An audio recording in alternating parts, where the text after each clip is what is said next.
All right, welcome everybody to Titch's Team Talk. I am here, the one, the only, the super sweet potatoes. What's going on, boys? What's up, everybody? What's up? We're here, man. Brown Pit in the house, accompanied by the big homie right there. Go ahead, EJ. Present yourself. What's good? ENJ in the house. And we got the big homie right here. We got the camp, the kid, the kill. I am happy to be here. We're happy to have you, my dude. Oh, my mic's picking a little bit. Wait. We got Johnny in the house. We got some friends too, by the way. A lot of friends. We got Johnny in the house. We got Johnny in the house. Johnny Cage is in the house. Absolutely. Welcome, Johnny Cage. We get Johnny Cage up in the chat as well. Take a look at chat. I was in there when I was. And that's fresh milk. Yeah. You can't forget the sexy voice right there, the fresh to the milk. Easy on the eyes, that fresh milk. That's right. That's not how I pictured fresh. I'm going to be honest with you. But, if you can do me a favor, if you could send me that photo when we're done. He sends it to everybody. Does he? You just have to ask. You just got to slide in his DMs or what? I'm afraid to check my Facebook Messenger. Oh, God. Good stuff. Good stuff. So I usually talk to him on Twitch, so you can't send images, so I'm pretty safe there. So, Yeah. as long as I stick to Twitch, we're okay. Let's take a look at chat here. Johnny Cage, what's going on, man? Momo Cupcakes. We got Babs up in here. I kind of figured she'd be here. Not gonna lie. Not gonna lie. We got Fresh Milk, Dr. D Sauce. What's going on, everybody? Oh, D Sauce. Yes, And we've got names. Karen up in here now. Karen. So hopefully everybody brought the questions. Hopefully everybody's prepared. I know that you would think me being the host, I'm prepared. Surprise, I'm not. I'm never prepared. I wing these things every time. So, and this is totally up to you guys. We talk about whatever. We'll go over some usual stuff, how the team's formed, all that jazz. But really, guys, it's whatever you guys want to talk about. We talk about literally anything. But in usual fashion, we have to start off the stream right whenever you're streaming with me. So we have to go to the bar. Let's go. I'm underage. I'll see y'all later. Yeah. No Ian at the bar because he's not drinking. And he is drinking. Oh, that's Bud right. Light wine cans are green, so they're just messing with your stream, I think. How did they come up with the name? We're going to go over these in a minute. Yeah. But do drop in chat. Guys, use your mic points, highlight the message, because it's going to notify me to really pay attention to it. I do pay attention to chat, but sometimes when we're just kind of talking and we're going over stories and stuff, it's just kind of gives me a visual cue. So It's bringing back memories of trying to sneak in the bar and get kicked out. Yeah, first, so we learned Chromebooks do not have the ability to remove backgrounds. So I now have to tighten up the restrictions for people being on here to no phones, no tablets, and no Chromebooks. Basically, Windows and Mac, like actual Mac computers. I have one. It's ready now. Just fuck it. I mean, if you wanted to try and pull it up on the other one, I'm in the box. you're in the box. I think we're fine. We're all good. Everybody's set. All right. So I guess we'll start off with the question in chat for Karen. How did you guys come up with the name Super Sweet Potatoes? Well, I mean, basically, we're couch potatoes. I mean, we've been playing this game for about 2 years, for the most part, most of us. And just figured couch potatoes is kind of like, I don't want to be considered a couch potato. So I just figured what's the next thing is that we're super sweet. I mean, we're all pretty cool people. We all got along. And we just went with it. We just went with the super sweet potatoes, we just rock with it. Hey, man, whatever works. Yeah. So I guess my question would be, so how did you guys all end up kind of getting together? Like, how did you guys form, Well, for the most part, for me, in playing Firewall for the last 2 years, I've been doing mostly randoms for like the first year and a half. So I got an opportunity to meet great players from completely across the world, people that I would have never met any other way. E and J, Camp Kid Kill, kicking my ass, kicking their ass, back and forth. You know, we eventually got familiar with each other, and when we would wind up in each other's lobby, we would compliment each other on, oh man, you got me with an ace. You know, that was amazing. And oh yeah, but you got me too. And you know, and just basically it was just a chemistry thing. You know, I think for me, you know, these guys have been great friends. They've been very supportive, not just in the VR world, but in the real world as well. You know, they're very wise people that bring a lot to the table in life more than just the video game. So at least that's my experience. I mean, E and J. Yeah, I mean, I'm at Brown. Me and Babs were still like in the single digits, I think. You know what I mean? And I just been rocking with him since. I met that fucking guy, and yeah, I get stuck playing. Yeah. Well, I was going to say, as far as the name goes, that's mostly Brown, because my name I wanted to choose for this squad was Psychotic Throat Slitters. You know what I mean? Just something that popped. You know what I mean? That was the name I wanted. And as far as playing with Brown, he's got a whole beautiful story saying, hey, I've been around the world. No, Brown is at the top of my friends list because his letter begins with the letter B. So I invited him most of the time. That makes sense. So really, my top squad could be guys that begin with the letter A, and the last guy could be a guy with the letter C or D, you know? Yeah. I'm surprised Ian made it in. I mean, we've gone through a lot of letters before we get to I. Yeah, you know. I'm sorry with the E. It used to be E and J. Like my when I'm commenting on Twitch, it's still E and J 0. Yeah, just when I was typing it in, that's why. And then they were like, change it. No, it's an I. I'm like, I don't think so. But I was like, I'll change it to E and J. Yeah. So, but I still, you know, as far as the name goes, I would still be up for a debate if, you know, next season we can think of something like Throat Slitters. You know what I mean? That's a catchy name. Jeez. Throat Splitters is definitely a catchy name, but I feel like if you're gonna do that, like you have to go for the knife kills, though. You know? Yeah. Titch, don't put pressure on us, please. Okay? I don't know. Like if you come at me shooting me, I'm gonna be like, what kind of name is Throat Splitters if you're just gonna shoot people? Like, I want you up close. I want to look into your eyes. You know, while I'm trying to fend off your knife fight. Like that's just me. Funny. And I suck with knives too, dude. I never equipped them. Yeah. But my knife kills are pathetically bad. It's like me with a crossbow. You down and you try to get that free kill. You know what I'm talking about? I still can't kill. Yep. They still keep missing. Dude, it's like me with a crossbow. Somebody could be standing right in front of me. I'll miss them every time. It's like I don't get it. Yeah. I used to go by EN. Can we talk about for a second? Why is there a tradition at the end of rounds to do the crossbow thing? Why is that? Who chose the crossbow to be like hey, let's have a fun round. Let's choose this weapon. You know? You know, I'm gonna be honest with you. So I much prefer the knife fight. Really? Yeah, I've always preferred, like, whenever we do it, like whenever we used to do the rounds, people would be like, "Want to do a fun round?" I'd be like, "Knives." And I would say about 20% of the people were like, okay, and then the other people were like, no, let's do crossbows. And I'm like, crossbows it is. I'm not gonna get anything. I'm just, especially crossbows on warehouse. It's like, okay, I'm gonna die. I'm just gonna launch like 30-40 bolts and not hit a damn thing. I can't even see with the arc. It's like, I swear to God, if that thing drops faster than me pissing into a toilet bowl. Oh jeez. It's insane, man. It's crazy.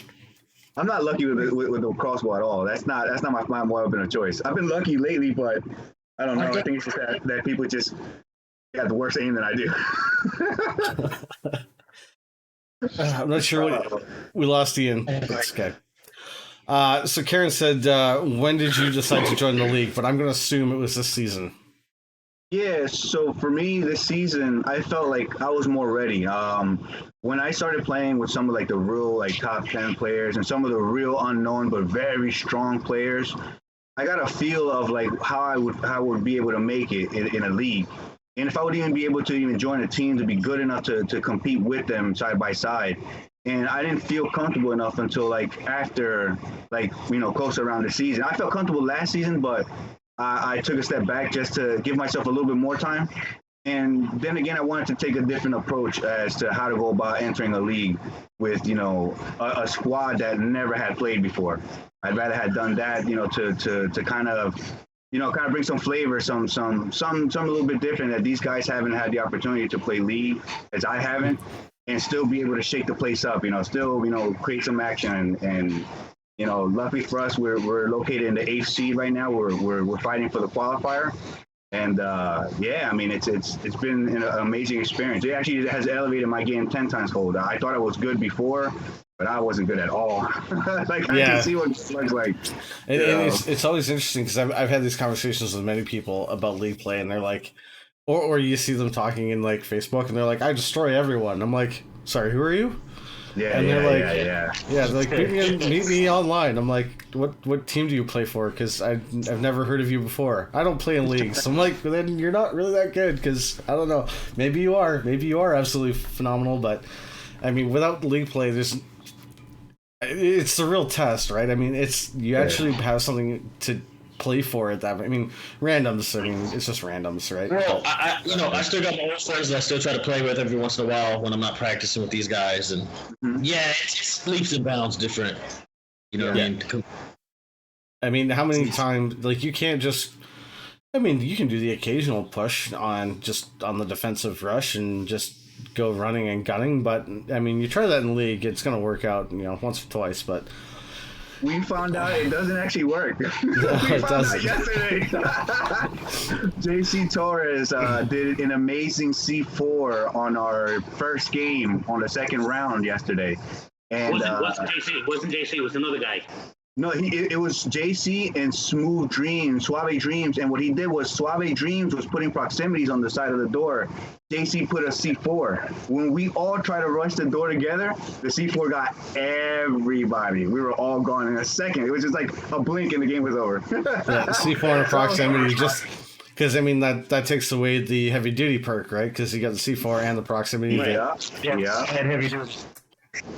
So you find out real quick that whole push, it might work if you can surprise a team well enough, but you're not surprising these guys. These guys are ready for you.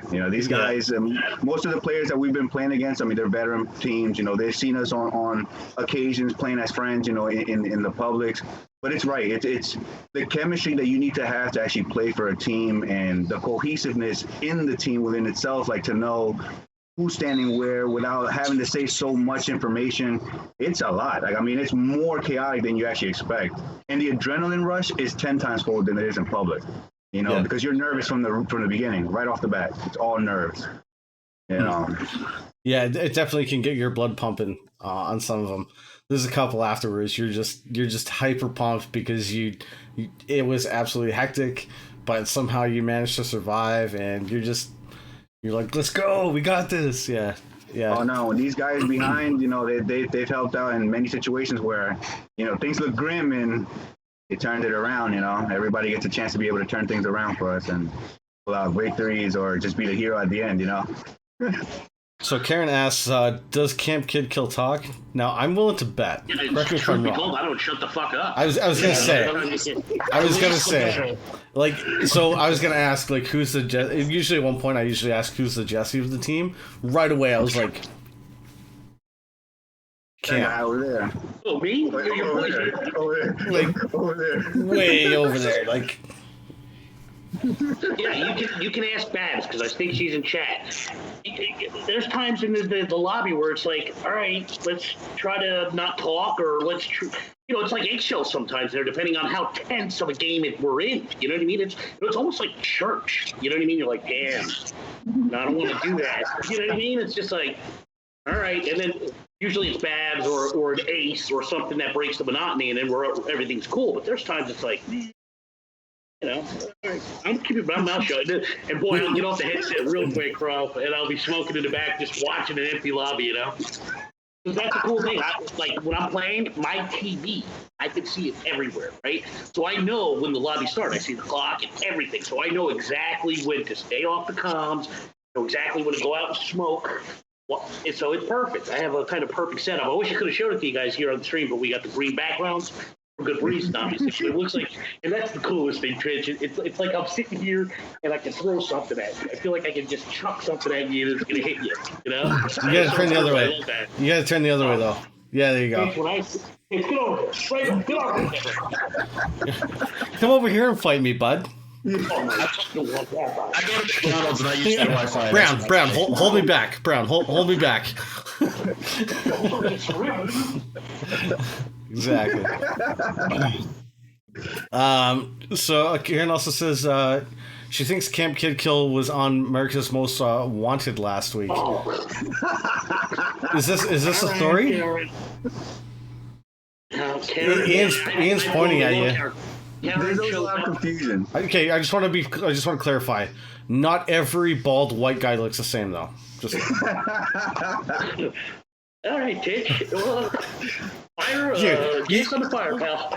dude, you get on the stream with me, you know what you're coming into. I'm just That's too funny.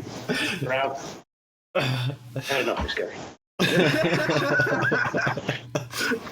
I'm holding back. Hold him back for me, bro.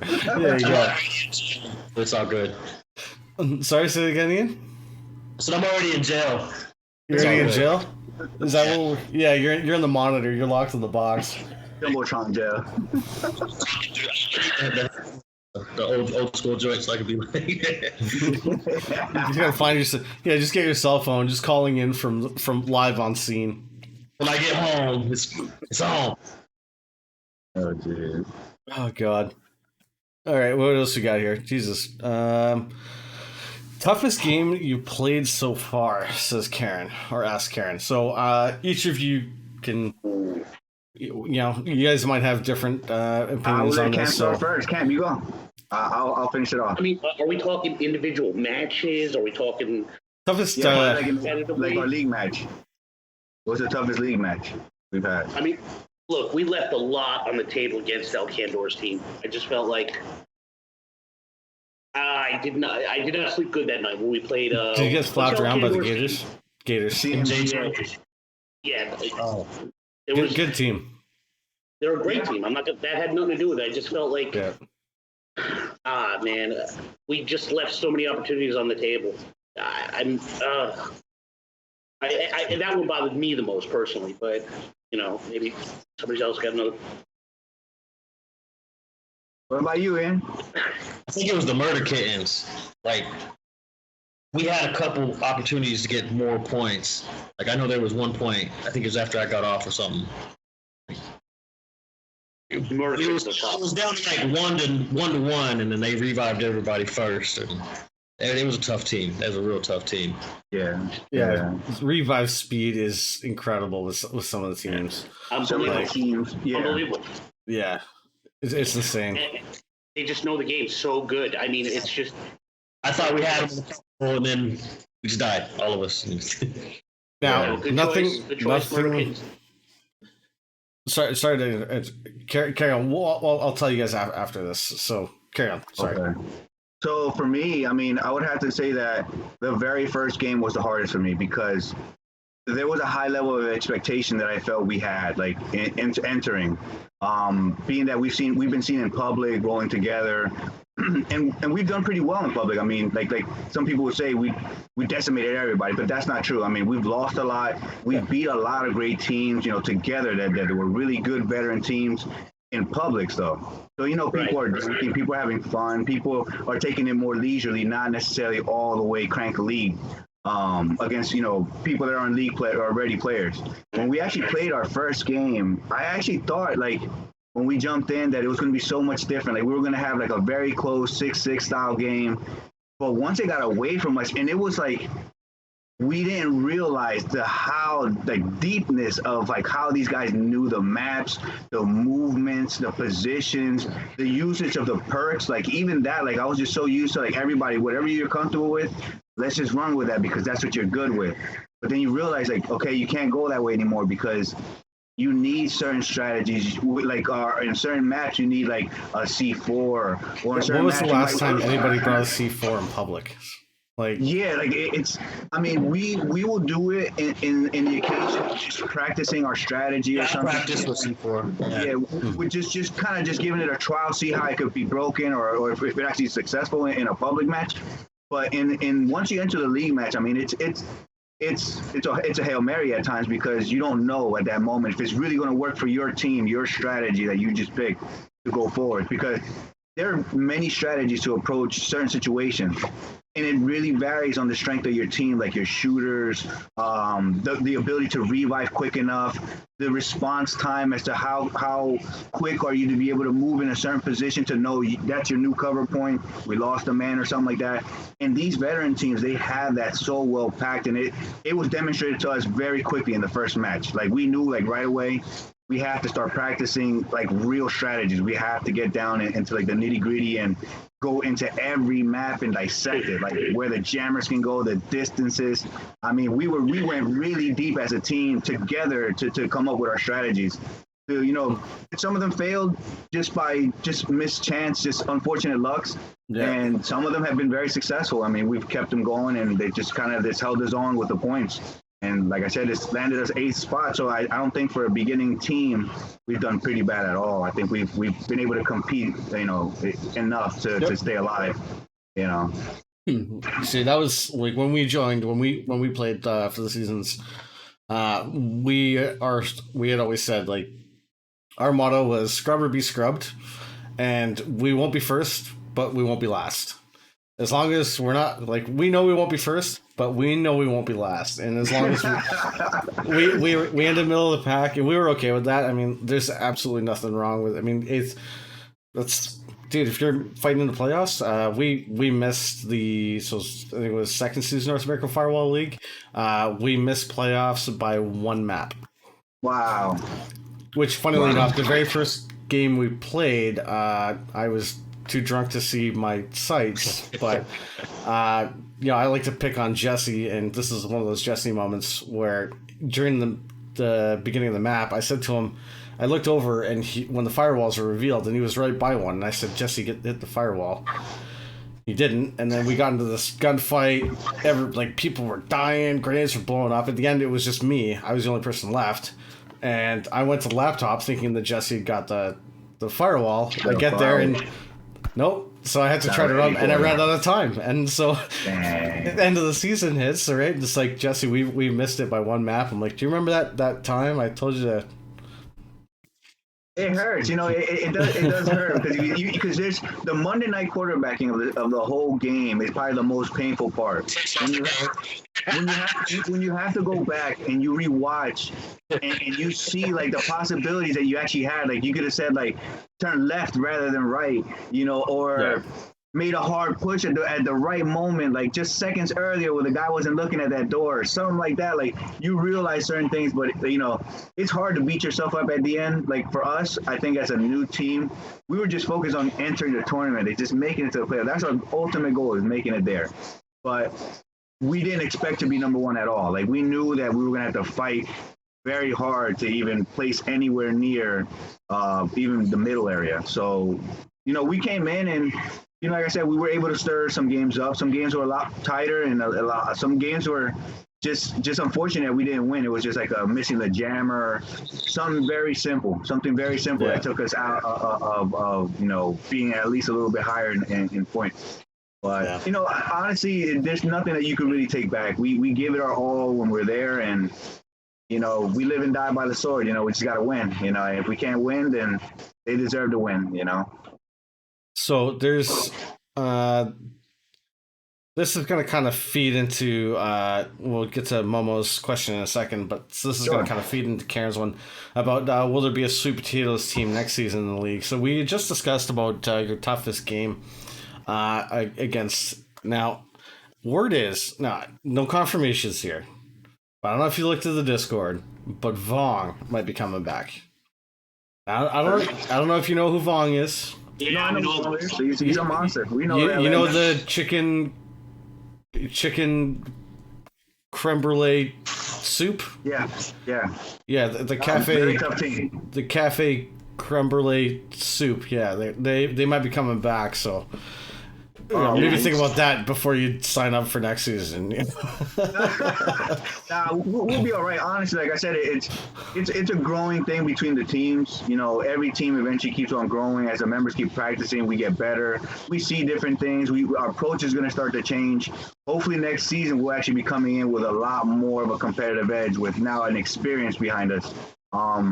And hey, man, honestly, I'm a fan of competition. I don't back out, man. I'm a glutton for punishment. So if you can bring it, let's do it. Hey, I got some cool stories about Vong. Me and Vong started playing this game roughly right around the same time, which was December. It was like December 18th. It was when Containment first came out. And Vong, I remember we played with him, another guy named Bax, and we just played it. You know, at that time we were just sort of new to the game. We just, oh, this game is awesome. This should be the greatest thing ever. And Vong obviously went well above me as far as skill. You know what I mean? But me and him kind of started this game at the same time. You know what I mean? And when I play him now, or most recently, it's tough, man. He's always got. He knows the game. He knows the game. That squad knows the game. Yeah. So, and I'm assuming they're champions of some levels, right? No, they're champions for sure. Yeah, they won 2 seasons. Yeah. Yeah. Right. Yeah. It'd be awesome to have him back. It should be awesome to have him back. But honestly, so here's one thing I have to always acknowledge about what's happening with our leagues. The game has evolved. I mean, a lot of the veterans have taught a lot of even the random players how to go about certain approaches. So even when I came in to the league, I came in with at least a little bit of experience rolling with like randoms. Like, let's say I'd fall into a lobby with one of the veteran teams, and they would tell me like, all right, we're going to guard it this way. So I got like an example or preview as to what things would look like if I were to enter a league prior to entering it. One of the actual strategies that I was taught during a public match, we utilized this past Sunday. It came in complete handy. If that person had never shown me how to go about my strategy, it would have failed for us. We wouldn't have known how to go about it. But it worked, and we actually were able to be successful in the map twice, in guarding and attacking. So I think Vong being a great player, because there's nothing to take away from the guy or his team. His team is an amazing team. He's going to probably come into surprise, man, with the rest of the teams that are here. I mean, these guys have completely increased their strategy levels, their skill sets, the teammates that have now been recruited. I mean, I see very high-level dangerous teams that are going to be coming in for probably next season as well, with new players meshing, and like I said, I'm glad if there's a next season, we're coming back. At least I'm coming back. You guys heard it here, folks. Be sure to mark this down. Be sure to send Vong a message. According to Brown Pit, Vong is now washed up. So you heard it here.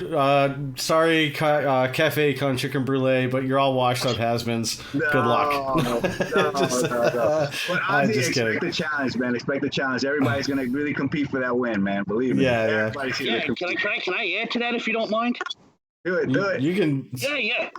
Again, with Vong. Dude, are you going for a run, or what are you doing?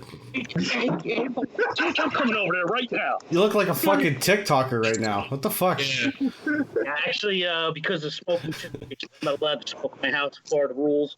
Anyway, me and Vong, again, started playing right at the same time. There was another guy who started at that same time. I didn't play with him and Vong at the same time. Briggs picked up the game the same week I did. So I played Briggs a lot when he first started. That's awesome, man. I mean, those guys are all legends. So the root for those two guys. So Momo is asking favorite maps for you guys. Let's start with Brown. We'll go to Ian, and then we'll end off with Camp. Favorite map? I would say it actually would turn out to be my favorite after I hated it so much, which was Office. I enjoy Office. I think Office brings a lot to the table with an offensive and defensive end. If you get the right spot, you might be able to guard it and everybody survives. If you get the wrong spot, there's really no wrong spot, to be honest. If you can guard it correctly, defense is very optimal in that spot. And I think we're a very heavy defensive-oriented team, so it comes into our benefit. Offensively, you still have opportunities. I mean, to break into certain areas, even though they're secure, I mean, once you get the first one, it's a domino effect. It goes. So you have an optimal chance for both sides, the attack and the defense on the offense. Ian? I'd say Post 15. I don't know. Ever since it came out, I like that one the most. Not only just got an ace on that one too, but I don't know. I don't know. I like the upstairs, downstairs aspect of it, and I like the bigger maps. You know what I mean? More room to roam. Yeah. What about you, Camp? FOB and Hanger. I know everybody hates him. I love FOB and Hanger. But you can pick one. Yeah, Ian, we've had this conversation like 30 times. I'm drunk most of the time. I don't fucking listen to you. I don't want him off the team right now. I've already let you know about Ian. I want him off now. Oh, man. At least he's honest. But, I mean, overall, I mean, like, all the matches are fair game. I mean, there's some that have heavy advantages for like a shooting team. There's some that are heavy advantage for a defensive team. But ultimately, I mean, I enjoy Office. You know, that's always been my favorite now, man. Like that's gonna be my favorite fight forever now. All right. I'm still like If you're gonna smoke in my studio, Camp, at least have a fire extinguisher. You know, we are inside a studio here, sir. Hey, shame on you. The only one heating up this problem is you, and I'm coming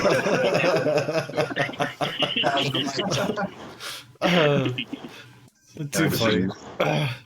You gotta, man. I've got like I've had 3 beers, no cigarettes. So I'm like, damn, man.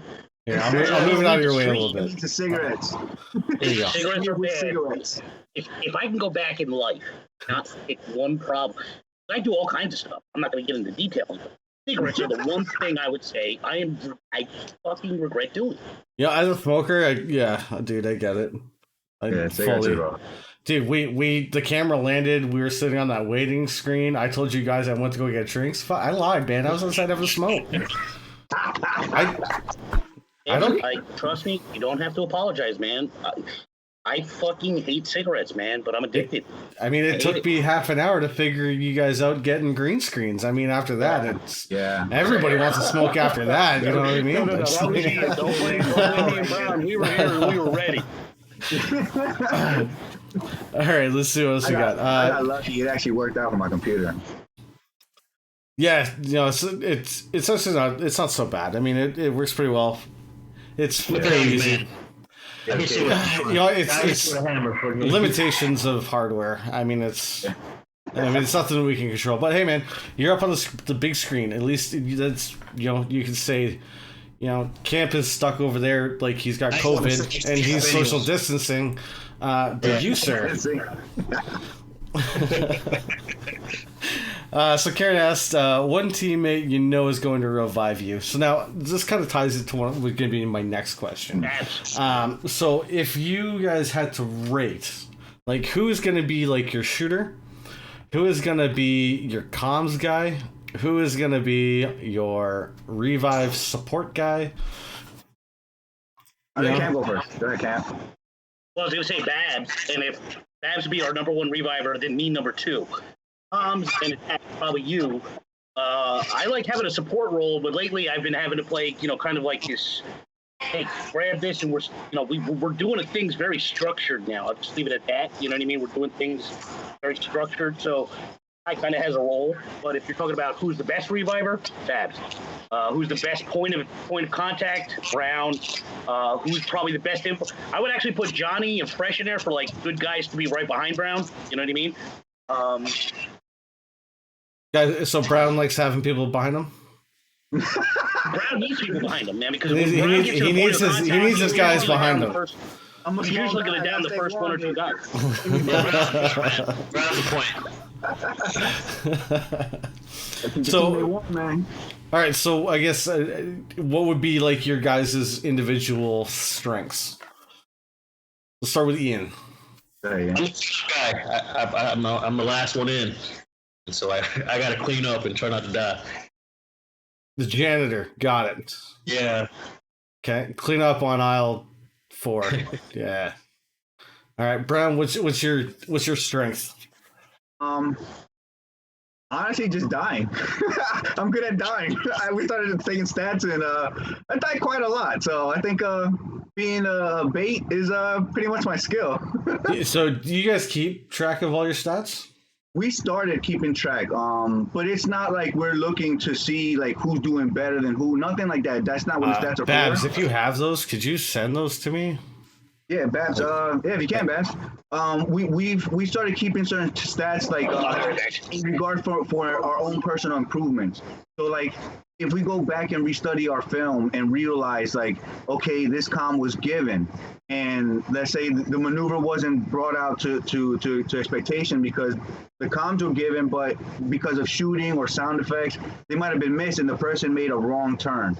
So we'll go back and dissect that and take the opportunity to realize that like that person, has to pay a little more attention, or that person now next time knows for the next game that the most optimal spot for an enemy to be positioned would be not his right or his left, something to that scenario. But yeah, that's basically the gist of it, That's basically, I guess, like one of the biggest strengths that we've actually grown into lately. That we've been able to be better at our communication. Our communication was kind of lacking in our first game, but yeah. Fair enough. Fair enough. Who's ready for a top up? Let's do it. Top up. Let's go. It's a pop up. The top up. That's some ice. Damn it. You okay? Yeah.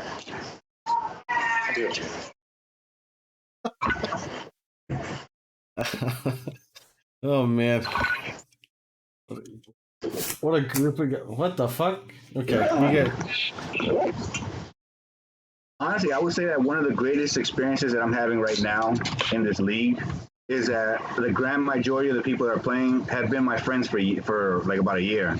I've been able to have an opportunity with every single one of playing, either against or with. And it's just nice to be able to compete against them in a more aggressive fashion, more competitive, position for keeps. It's a little more into it, more title involved. But yeah, man, this has just been a complete, great experience for us personally. All right, so we're gonna go back.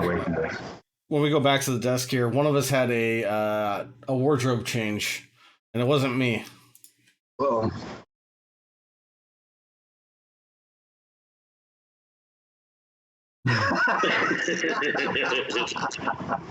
What's up, howdy doody? American. It's is that plastic? It's beer. It's beer carton. It's Bud Light too. That is awesome. I've never seen something like that. Classic. So Wolf's asked, what is potato in reference to? You kind of mentioned this earlier. He's asking, is it the grenades, super sweet grenades, or just super sweet lazy couch potatoes? Nah, we're just the lazy couch potatoes. That's what it is. We're the potatoes. The potatoes. What the hell is Oh, that was during the running part. Sorry, just getting caught in the chat. You were asking like which each one of our strengths. Mine I thought would be grenades. If not, nothing. I would think probably just support. Mm-hmm. No, Cap should be getting better now. He got cable instead of Wi-Fi, so. Oh, jeez. Yeah, he should start playing. He's in the line now. He feels like the proudest man in the world. He's like, hey, why don't you switch from Wi-Fi to a cable? And then I did, and he feels like he discovered gold in San Francisco. Like I found the greatest thing ever. Like it's not a big deal. I went from Wi-Fi to a wired connection with Ian. I didn't conquer the conquistadors. It's just. I have 3 monitors. On the one side of the monitor over here is my router, and then on the other side of the monitor here is my PlayStation, and it's hooked up on Wi-Fi because I'm too lazy to run a 4-foot cord. You should have heard Ian trying to sell this thing, bro. He's like, "Oh, you'd be so great if you were on a wired connection." Come out! I think the first round I got ace 4 times. I'm like, "All right, Ian. Thanks for your prognostication." 100-foot cord. Bigger. Oh, geez. What did you say?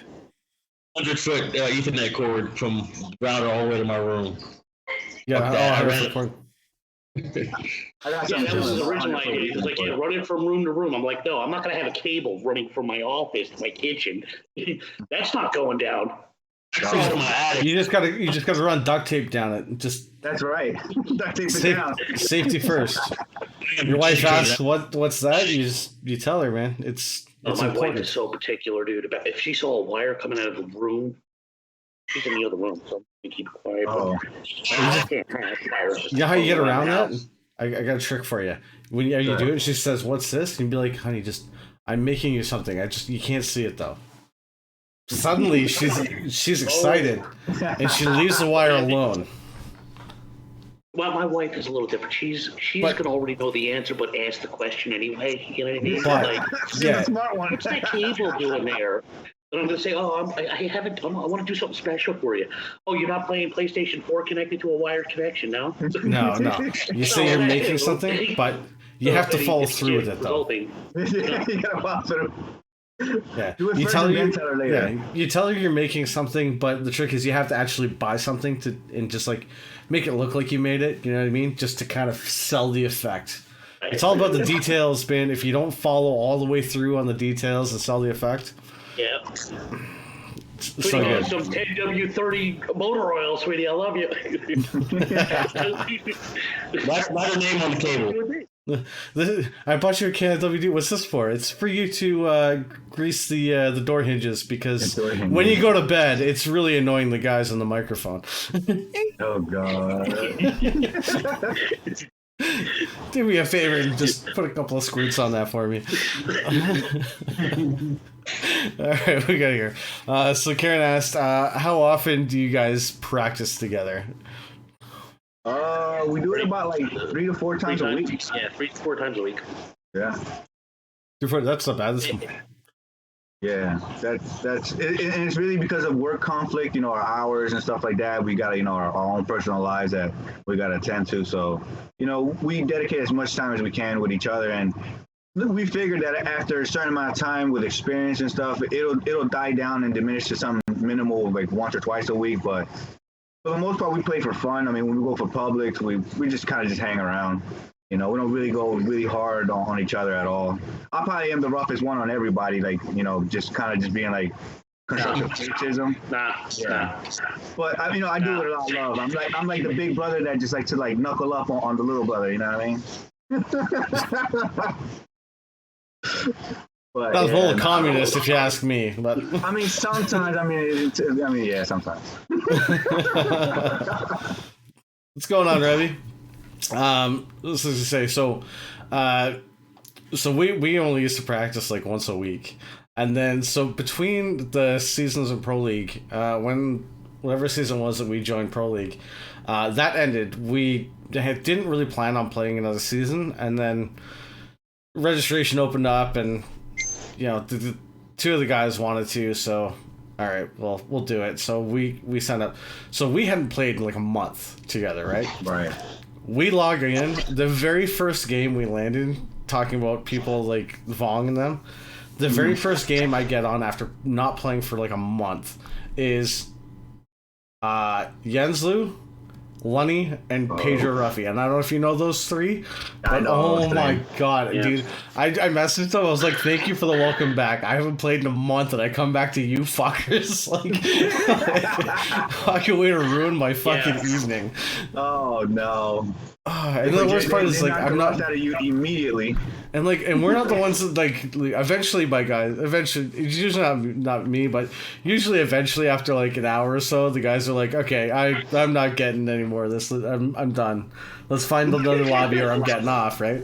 So yeah, we took the beating as long as we could, and I was just like, okay, this is fucked. Like, oh no. What a welcome back crew that was. Oh man. Geez. That has to be rough, especially that you do realize that when you do take even a day or two off, you come back and you try to aim, you try to get your movement. It's kind of like you're lagging, like you're the laggy player because you're off a little bit. It takes a couple hours to kind of like reorganize your shot and get your immersion back. Fresh said he's the best non-USA resident on our team. Fresh milk. I'm gonna go with Ian to that sexy fuck right there.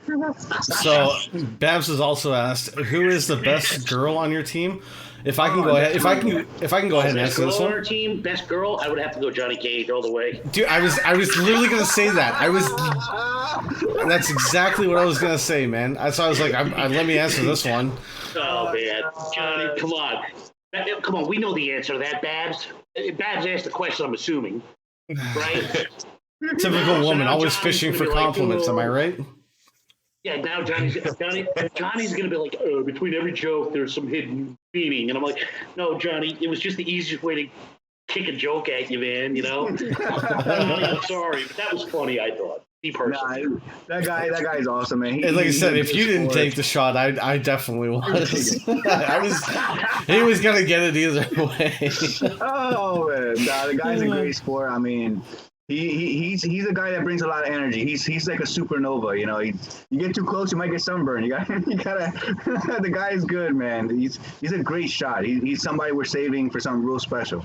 So he's been working with us lately, getting very accustomed, because he has his own personal life that's going on. You know, he can't practice as much as the rest of us. So, you know, he's basically starting to learn our strategies, and like I said, he's going to be utilized in something special soon. So, you know, you'll see a little bit more of Johnny soon. We just see more of Johnny. Nice.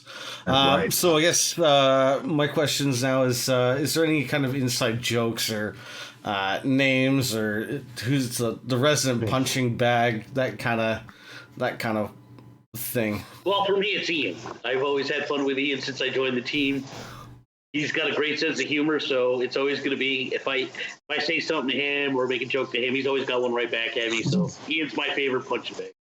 I got a couple of nicknames on Firewall. They call me the Drunken Master, and Tio Cochino, which is Uncle Nasty. Uncle Nasty.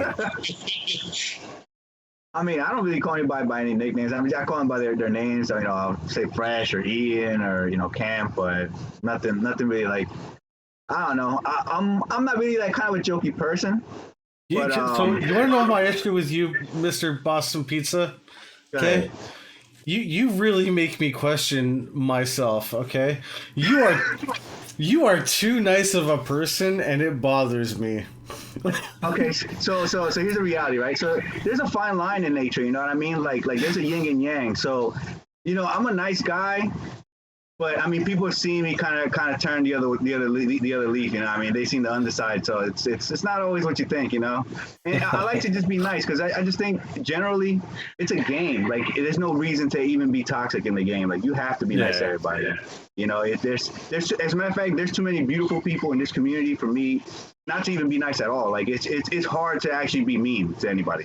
I mean, I wouldn't even call it spam. I mean, don't get me wrong. There's a few players, you know, I'll teabag here and there, but you know, it's more out of just like, you know, just sorry. Who is that? I missed the name. Oh, no names, just a lot of love, you know, just a lot of love. You're trying to back him into a corner real quick. No.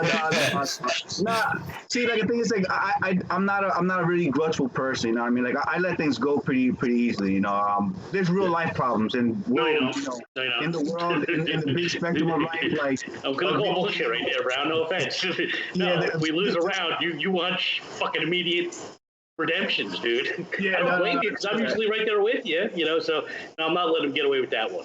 No, don't get me wrong. I'm a competitor. It's one thing to want to win the games. It's another thing to lose the game and then turn around and say, that team can suck my dick. You know, no, I don't think it's ever gotten that bad. It's never been personal. Yeah, I mean, it's always, that's what I mean. Like, well, I shouldn't say this, but, you know, whenever everybody talks about Brown Pit, I mean, I've been in your streams numerous times. Like, you're always just like this super nice person. I'm just like, man, am I really that much of an asshole? Probably, probably. But like, you know, you're just one of those people that just, you really sit back and you're just like, how can somebody be that nice? Like, you just. So all right. So I'll give you a little personal detail myself, right? Like, I don't really get too personal in my personal life, right? Like, my own personal life, right? But in my own personal life, I was actually like homeless at one point. So when you reach a certain point in your personal life, right, you learn about understanding, because when nobody bats the eye in your direction, when you are in the most desperate situation, it kind of changes your perspective as to how you're supposed to approach life. There's a lot of big problems in life, like real big problems. Yeah. The game ain't it. The game won't be the thing that's going to make me, curse somebody out. I mean, if you're disrespectful to like a young lady in the game, or if you're just being toxic to a player for no reason, like the guy is new or something like that, I'm gonna grill you. I'm gonna get on you. Because we're supposed to be kind of like, to me, video gaming has kept me almost like in a childhood trance. Because if you realize the happiest moments in our lives were mostly when we were kids. I mean, it was very simple. It was a simple time in life. So you realize like the boundaries of languages, colors. That didn't mean much. It was more about the smiles. The eye contacts, the little things. And it just made me be very appreciative in life. I'm more in a very comfortable position in life, where I'm at now, in my own personal stuff. But I'm very appreciative, and none of this stuff makes me me. I'm still going to be me without the shirt, without the video game. I'm always going to have to be the same person, because especially on Twitch, I want to promote sunshine. I want to promote the high vibration, a good feeling. And I want people to give me that back. And I know people, that's what everybody wants. Who wants to be, feeling like shit? Nobody. So I try to bring as much positivity into the world as I can, in every way. Wolf and I have actually had a lot of conversations, and similarly with myself, when I was 19, same situation. I had basically nothing but a bag of clothes. So, Wolf and I were actually recently talking about this. I was saying, like, the outlook on life that it puts on you is, for me, it's always been now we're going into this whole deep dive of things. Deep dive, right? Yeah, my view in life has always been, as long as my bills are paid and I can afford one of these at the end of the paycheck, honestly, I have the one thing for myself. The bills are paid. The rest, I couldn't care. Right. Couldn't care. Right. Yeah, because I mean, life's too short. Now, to be fair, I'm an asshole. I understand this, but I feel sometimes I'm a misunderstood asshole. I'm an asshole in the comedic way. At least I try to be. I was just gonna say, so some people you have to get to understand a little bit. So this is where the understanding part comes in. Yeah. There are people that in Firewall have come in and have that certain demeanor where they're very asshole-ish, right? Yeah. But it's not a bad thing. Like, it's their way of kind of just like giving you the maximum amount of comfort. And for some people, they don't realize it right away. It takes a little bit of time to realize, like, oh, that person is just like literally just giving me all the comfort in the world. They just opened Pandora's box for me to say whatever I want. But there's certain people that can't handle it and certain people that can. I eventually learned to handle it. I eventually learned who's that kind of personality. And, I've become that kind of personality too. I can roll with the punches. I can make jokes and take the jokes and stuff like that. So I just think people can't be so serious, man. Not in the game. I taught my kids too that if you're having a bad time in the game and you're having to argue with people, then why are you playing the fucking game for? You know what I mean? The game's supposed to be fun. Enjoy the game. It's a fucking game. Just because you're the best killer on the game doesn't make you a killer in real life. Just enjoy the game and have fun. Yeah. You know what I mean? Yeah, you can be the greatest Firewall player in the world, but if you're a terrible human being, when you turn the game off, you're still a terrible fucking human being. Yeah. Yeah. No names. No Don't names. get me wrong though. The VR has given people a platform to become legends, to become heroes. I mean, I was once in a lobby with like a new kid who had just gotten his VR, just got Firewall. He had seen the top 10, and it happens that in that lobby, I'm gonna throw a name out. The Hoon fell into the lobby, and the Hoon was a big deal, even to myself, because I knew, everybody who knew the Hoon, right? Who's this guy is number one, right? But what the kid said to me, it kind of blew me back in a bad and a good way, right? So it was like a double-edged sword what he said, and he goes to the Hoon, oh my God, dude, like, you're like a god, like, you're the best in this game. And like, to me, it was like a very flattering thing to say to someone, like, all right, cool, you're a legend, like, you, in this kid's eye, like, you're the most optimal person, you're like a Michael Jordan to him for Firewall. Yeah. And in the same time, it's like, oh damn, you're idolizing a kid that plays Firewall. Like, dude. I can tell you, like, having played Hoon's Goons, so they were in my group. Season 2 North American Firewall League. They were absolutely relentless. Like, Yeah. absolutely. They went that entire season. I think they only lost maybe. No, they went undefeated that entire season. They didn't lose a single map that entire fucking season. Like, it was insane. It was bad, dude. I'm one thing I don't like to do is quit. I don't care who's on the opposite side. The better the squad, the heavier the team on the opposite team, the better for me, because it's gonna put my skills to my own test. And I could stay 20 games in and lose 20 games in a row without flinching an eye, as long as I can compete with these guys. And the Goons was one of those teams. I didn't beat them, not even close. But I stood there for about 20-some games. They were just tearing me apart, you know. But I kept learning and getting better and better. And yeah, I believe it. I seen them do their thing, and it just was no mercy. No mercy. Yeah, it was bad times. As Karen just said in chat, like, I still have nightmares about it, man. Hugs. Especially with the noob tube at that time. There was the noob tube. Everybody was using the grenade launcher on their gun. I hated that thing. I hated that thing so much. So season 2 was after noob tube, but yeah. Okay.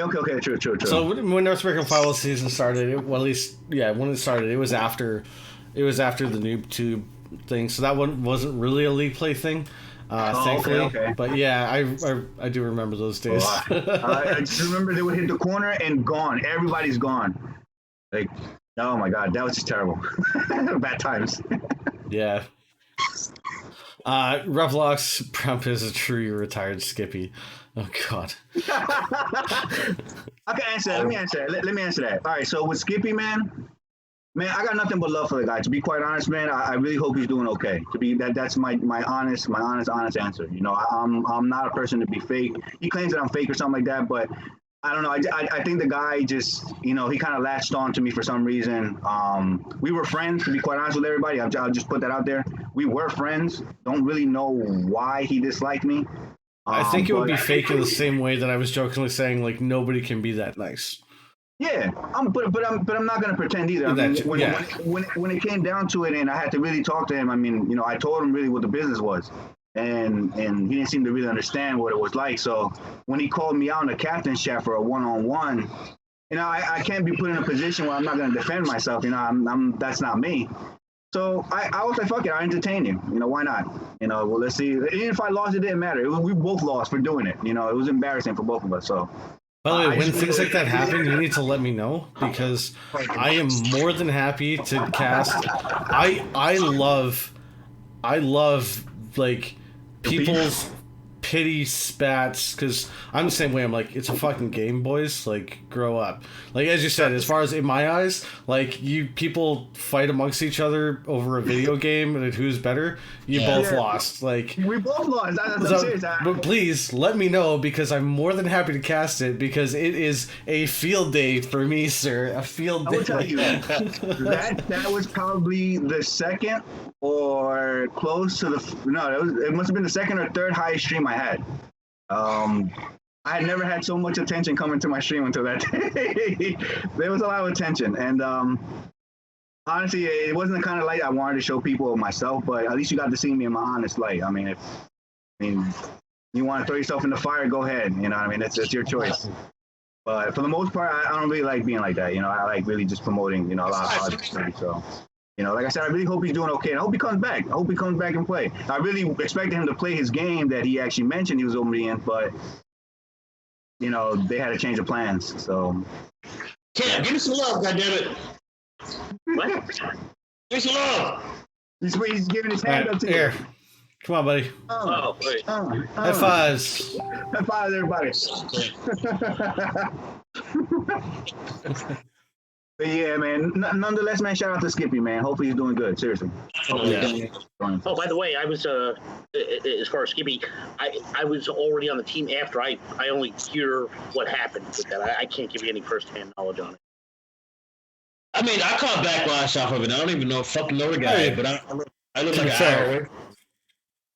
To be fair, I mean, we don't really need to talk about it. No. It's man, people have spats, people have you know. They called him Twitch. But, you know, I don't want this to turn into a Titch's toxic team talk. You know what I'm saying? No. Really, we all wish him the best. I mean, yeah. Without getting into detail here, Titch, I'm going to tell you, you brought out some conversation that I've been in the lobby with these guys with for hundreds of hours. And I've never had this conversation with before. I'm just going to be like, whoa, holy shit. I'm going to watch this conversation tomorrow and be like, what the hell? Yeah, I mean, we don't really share our personal lives. Like, I'm very big into privacy for people. So, like, I don't dig into people's lives. Like, I don't ask, like, what you do, your occupation. I let people be. You know, I feel if you're comfortable enough to tell me what you want to tell me, it'll be up to you. You'll tell me when you're ready, you know. And the same thing, you know, if I'm ready to tell you something, you'll know. You know, when I'm comfortable, I'll tell you. So I'm a social butterfly. It's actually... so my wife, it's one of the things that my wife actually hates about me. So when we first got together, Fresh Milk, he's from the UK, and like British people were generally, we're very sociable people. And, the one thing I've noticed here is like you have a party, it's like high school, right? You have like you have your groups, right? And like, even though there's like 4 groups at a party, like those groups don't talk. And so my wife will go to a party, and my wife will be with her friends, right? And I'll be talking to them for a bit, and I'll be like, there's like 30 other people to go and chat with. So like, I'll just wander off, right? And then she's like, you left me. I'm like, I was chatting with people, and like I literally do rounds the entire party, right? And she hates that. She's like, I don't understand how you can just go and talk to random people. I'm like, it's simple. I just walk up and I'm like, hey, how's it going? Like, she hates it, man. She hates it. So I'm a big energy believer. So like I'm a fan of like people with good energy. You can feel, even when they're talking like reckless, you can feel the energy if somebody's being malicious towards you. So like, if I get a good feel from somebody, like a good, you know, vibration, man, it's almost open doors. Like, whatever you want to talk about, let's talk about it. You know, I'm free. I'm there for you. The chat was down there the whole time. Yeah. Yeah. I do want to answer Wolf's question about is there a player you look up to? Brown, what was the name of that kid we played the other night? We let him aces. We gave him aces? Yeah, we let him aces. What's the name of that kid? I don't want to name his name though. Nah. What's Fresh or no? Yeah. I look up to him. That was a good kid. I like that kid. I mean, okay, I'm not sure what you're talking about. If we were to name drop, like, I don't want to say. I would say in this situation, name dropping would be okay, because it's like, who are you looking up to? Now, if my question was like, who do you hate the most in Firewall? That would be a different situation. There was that one kid. Right, but that's a fair Titch. That's a fair question, because if you ask me who I hate the most in Firewall, I'm going to tell you it's Hugo VR. Not personally, he's a great guy. He's actually a really cool dude, and I enjoy playing with him. But bro, I have to. It seems like every night, you know, after I had enough drinks, I'm just playing one more match just to fill the night. That's who I have to fucking play. Hugo Gonzalez. It's like, dude, I just want to have one last fun match. Never happens. I have to play that fucking guy, and I got a bullet the back of my head and the front of my head. He wasn't even playing. Wow, the other night that's a dynamic duo right there, man. Those guys, they put a hurting. Anytime we see those guys, you know we're ready for hurting. Yeah. If there's one team or one person in this game that if I'm not with my main squad, I just can't play with them, or if I'm with a squad that I can tell is not equipped to deal with Hugo or Gonzalez, I can't play against them competitively. It's just the truth. I mean, they're that good. So if I'm with my A squad, Brown, Ian, Babs, those guys, if I'm with that squad, I'll hang around for as much as I noticed you didn't mention Johnny Cage or Fresh Milk. No, Johnny Cage and Fresh Milk. Any one of our guys. Yeah, but he just he names specific people. Yes, I'm just saying. And Fresh, I think they'll and Fresh will bring it up. Trust me. But either way, what I'm saying is, when I know on the other side, when I know Hugo and Gonzalez on the other side, when I'm with this team, whether the core is, you know, whoever pick our 4 players, I know we're going to have a tough match. We're going to compete. You know, when we're together, we're going to compete. More competitive, right? But here's the problem, and this is a can't kid kill problem. I tend to play them every fucking random match I have to play. Just randomly put me against Gonzalez and Hugo, and it's like, yeah. So this kid wants me to have to face those guys just so they can get their stats up, and I destroys yours. It's free KDR, man. What do you expect? You hate it when you go in and you find them. They're on the other side going, "Hey, it's camp." This shit's guys, do what you want, man. Do whatever you want. It's Kid Kill on the other side. Hey, there's one thing they definitely gonna know about us. If we're together, they're gonna have a good night because we're not leaving for a while, so they're gonna have quite a few kills and running KDR. That's one thing I can tell you. I proudly say this with Brown Squad. We do not quit. We just do not quit. We will fight you to the end. Yeah. And people might say, no, there's truthfully a reason if we leave, if somebody got blue screened or some variation of communication, we do not quit. And I love that about this team. I absolutely love that about this team. This is an interesting topic about that happened quite recently. By the way, is everybody good for the top up? Because I could do for one more. Yeah. All right. So this is an interesting topic because recently there was, I can't remember where it was, but there was a conversation about it, and they were like, I don't care who you are, at any point in time, you have rage quit. And I'm like, my definition of rage quit is like hold the PlayStation button down, close app. Like that's in the middle of a game. Yeah, like yeah. And I can say that, like myself, I don't know about my other guys, but at least when they're with me, we've never done that. And now we'll take our beating, and as I've said before, we'll take our beating for a while. But sometimes when you're just trying to have fun.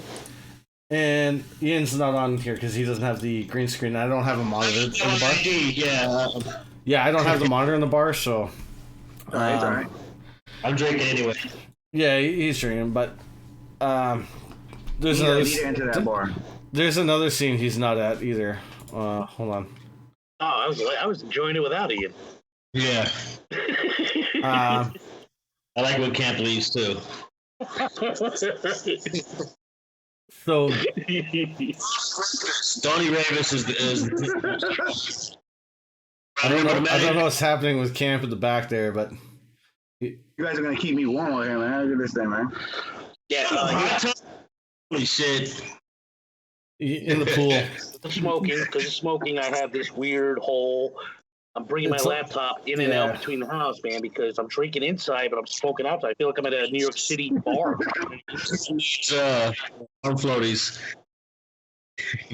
It's a blow up pool, Johnny. I should change it to pool streams. Pool streams hot tub. Yeah, pool streams hot tubs. Yeah, that's right. Brown, get your hand off my leg, please. Let me bring it back over here. I'll bring it back for you. Does that make you horny, baby? Yeah, I'll tell you, Flesh is one of the most popular players of our team. He gets a lot of attention, man, especially from the ladies. I don't know if it's the voice, if it's the muscles, if it's the 411. I'm not sure. So Viper's asked, who's your top 5 greatest firewall players? Ooh, my top 5, like top 5 ever. Yeah, I know. No, you can't say me 5 times. That's not fair. Okay. Oh man. Please. Okay. Okay, I'll go. I'll be honest with you. To me, to define like the top 5 players, there's a specific type of category that you need to fit in, and you got to be a player that doesn't quit. You can't be one of those guys that relies solely on other top players to play with. You can't be one of those players that just needs only the guys that can pick you up the quickest. You got to be a player that honestly, when you enter a lobby, doesn't matter who the heck is next to you, noobs or not, you're going to shake everybody's boots on the other side. Like, you're going to be that person that they're going to be the most worried about until you're dead. So for me, if I'm gonna have to pick like top 5 players, I would say Hugo VR ranks amongst one of them. Definitely Hugo VR. He has a heavy skill set. That the way he moves, his thought process, he's probably one of the better players that I've seen. Zemek is another player that I would throw in that category. Zemek is one of those players that when you see him on the other side, you got a problem. You know you got a problem all into the bitter end until he's gone. The problem ain't over. You have, Red Eye J. I considered a very good. I remember Red Eye J. Red Eye J was a real good player. I mean, I don't think a lot of people probably liked him personally, and I don't know anything about that. But from my experience with him and Hazy Don, one of the other names I want to throw up there, with Killer B. I had an experience once with Zemek, Hazy Don, and Red Eye J, where they were playing together, and I landed as a random in their lobby. When I got an opportunity just to play about 8 games, in those 8 matches alone, I learned like a whole new view of Firewall, just a whole different perspective of approach, skill usage, the way they shot, everything was different than what I had originally, started playing by myself with. So I would say that those are probably like my 5 top, players that if I see them, I know we got a problem. There's definitely going to be a problem on the other side. I don't got 5, but I know people that usually kick my ass a lot would be Gonzalez, Killer B, and Eddie the Head. Eddie the Head is a pain in my ass. I don't even know the guy. I know Eddie. Yeah. He is a pain in my ass. Holy shit. Camp? Yeah, number one, B-Tone. Number 2, Hoon. Number 3, Hugo. Number 4, Bear Eternal. Number 5. Wait a minute, I just thought of that. Oh, damn it. Get back to me, guys. Hold on. All right, and let me tell you, honestly, that list, I'm probably undercutting some great players. Oh, Bong. Sorry. Bong, number 5. We're talking about So my 5, B-Tone, Hoon, B-Tone. I'm sorry, Dion the Director was 5, and then Bong was 6. Fuck. All right. That's so here's another player. You forgot them already. No, honestly, there's so many players that you can honestly name, like Master Uwe. Yeah, I was gonna say Uwe too. Yeah, right. But I usually but out of all the good players, it seems like I get my ass kicked like daily on a random bar. So for me, honorable mentions for me, or if not on my list for sure, Billy Boy and against Area 51. Pretty boy.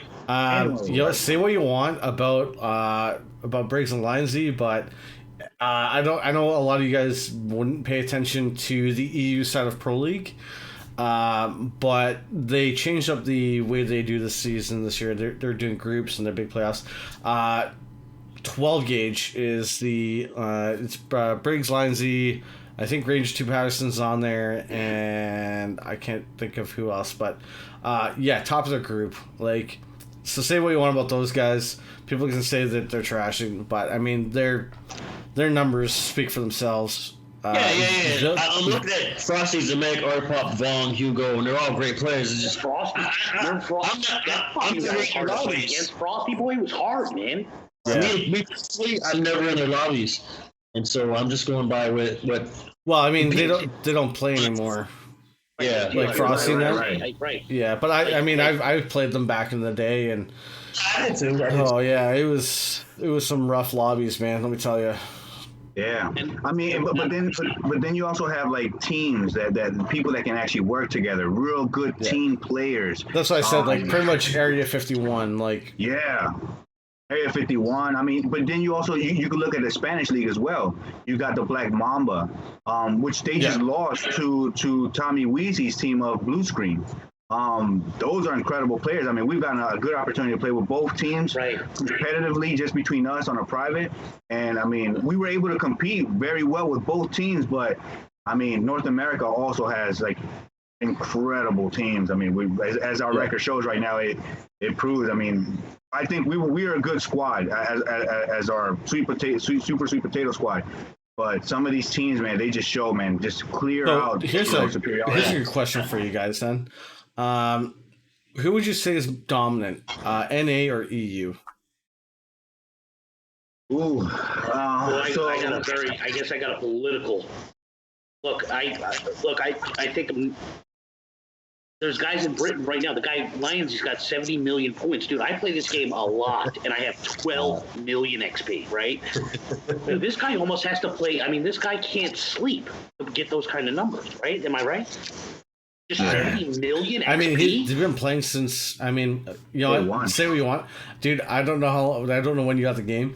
But I've been playing since February because it got released back in, if I remember, it was August, September-ish, that fall of 2018, right?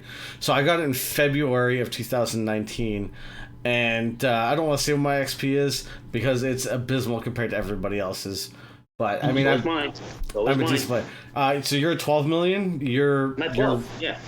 Okay, and so I've been playing since December of 2018, and I play a lot. I play about. So you're about 4 times the XP that I have. Oh wow! Right. But there's a reason. There's a reason my squad doesn't play anymore. I spend way too much fucking time doing this shit. And that's another thing. Titch, man, I have no idea how much work went into this. I actually love being on here with a beer, hanging out with you because I think this is the coolest thing in Firewall. I actually feel like you're Chris Collinsworth, Browns, I don't know, Tony Romo, and we're talking football. You know? It feels like a real sportscaster type of thing. So, Titch, man, I have no idea what this goes into this, man. I have a newfound respect for you after the invites we had tonight. I have a newfound respect for what AH does. It's funny because I had Lactic on, was it Sunday?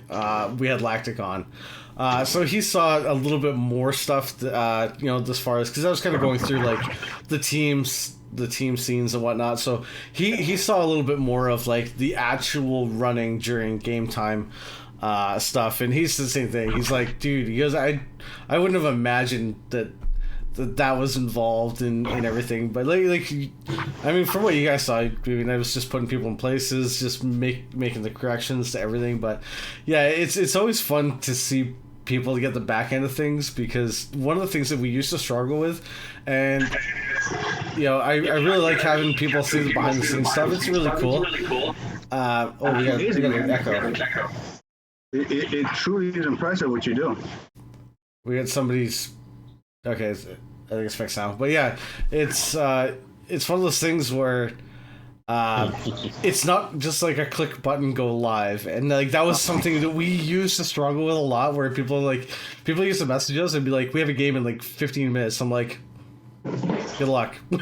Yeah. But yeah. So I seem to watch y'all's commentary more than I watch anything else. I watch more than I watch TV, and yeah, I watch a lot of y'all shows. It's good stuff, man. Well, we appreciate it, man. We appreciate the support from everybody, honestly. If you have basic cable, it's the same shit. And by the way, here on Twitch, you can see all kinds of crazy shit. You know what I mean? Oh yeah. Yeah, just go look at the pools and streams category.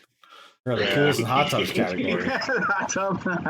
Man. He's so right about that. There's some girl who does these like naked swims in pools on Twitch. She's got like 100,000 viewers. I mean, like, how many cameras do you have in that pool?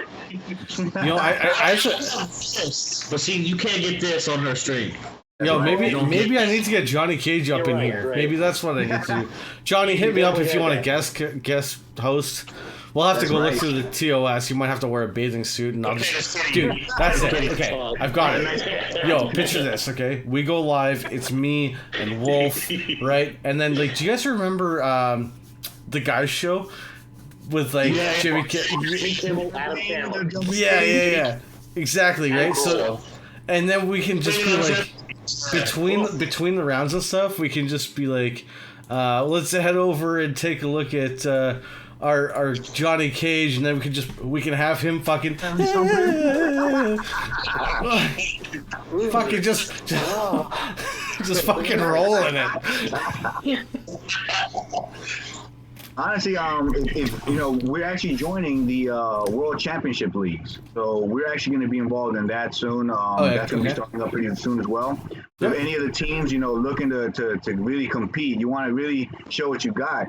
The world stage is open for you guys. If you guys want to just show up and, you know, see who's the best, man, in the whole world. I like the whole idea. I've been dying for this. I've been dying to do the North American stuff, but the world stage is something that I've always been fascinated with, just to see who can do it. I know Kemchi won it the one year, Team Kemchi from Korea. So I like to see, you know, a North American team, especially a team like Murderkins or Good Choice, go in there and take that crown. You know, it would be nice for us. You know, Super Sweet Potatoes. I'm looking for us too. You know, but it'd be nice, man. Nice to see everybody show up. You know, get in there, get involved, and keep the community alive, you know, because this thing is it's truly amazing. It's something that I've never seen before. Not Call of Duty, on Apex. I've never seen anything so knit tight like this. And with so much potential, too. This is just there's a lot of good teams out there. Mm-hmm. My only concern with this league, if we're being honest, and I hate it. It drives me insane. The lag complaints. Yeah. Once that start, I'm like, fucking end stream. Fuck, see you later.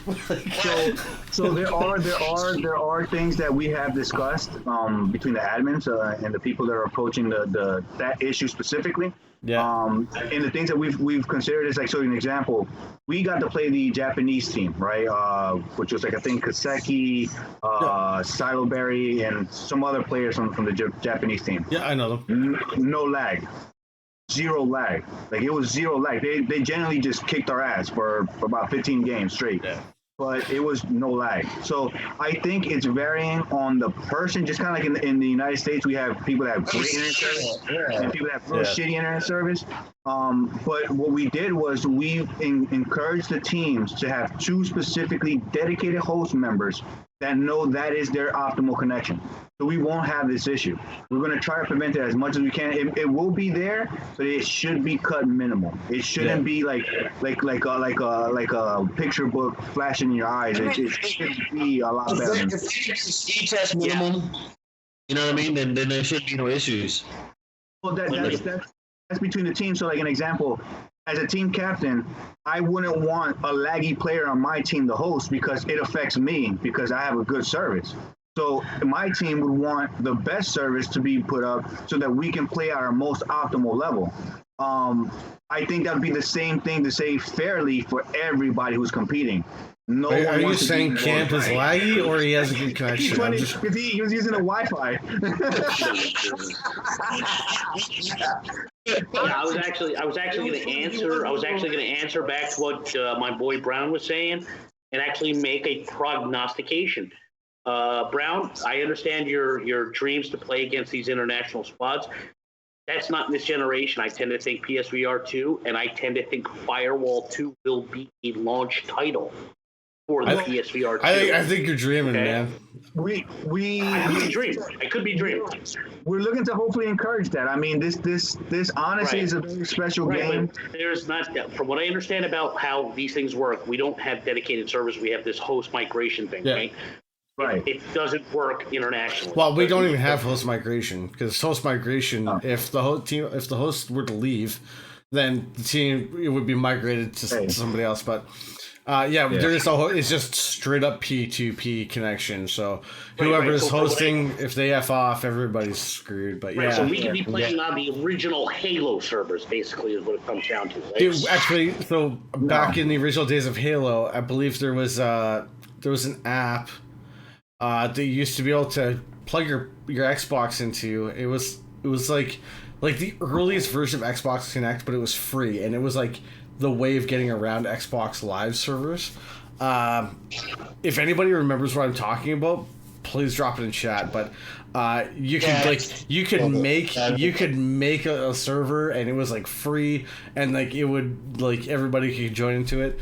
That is actually better than what we have currently. Like, and that was back when I was at I was 12.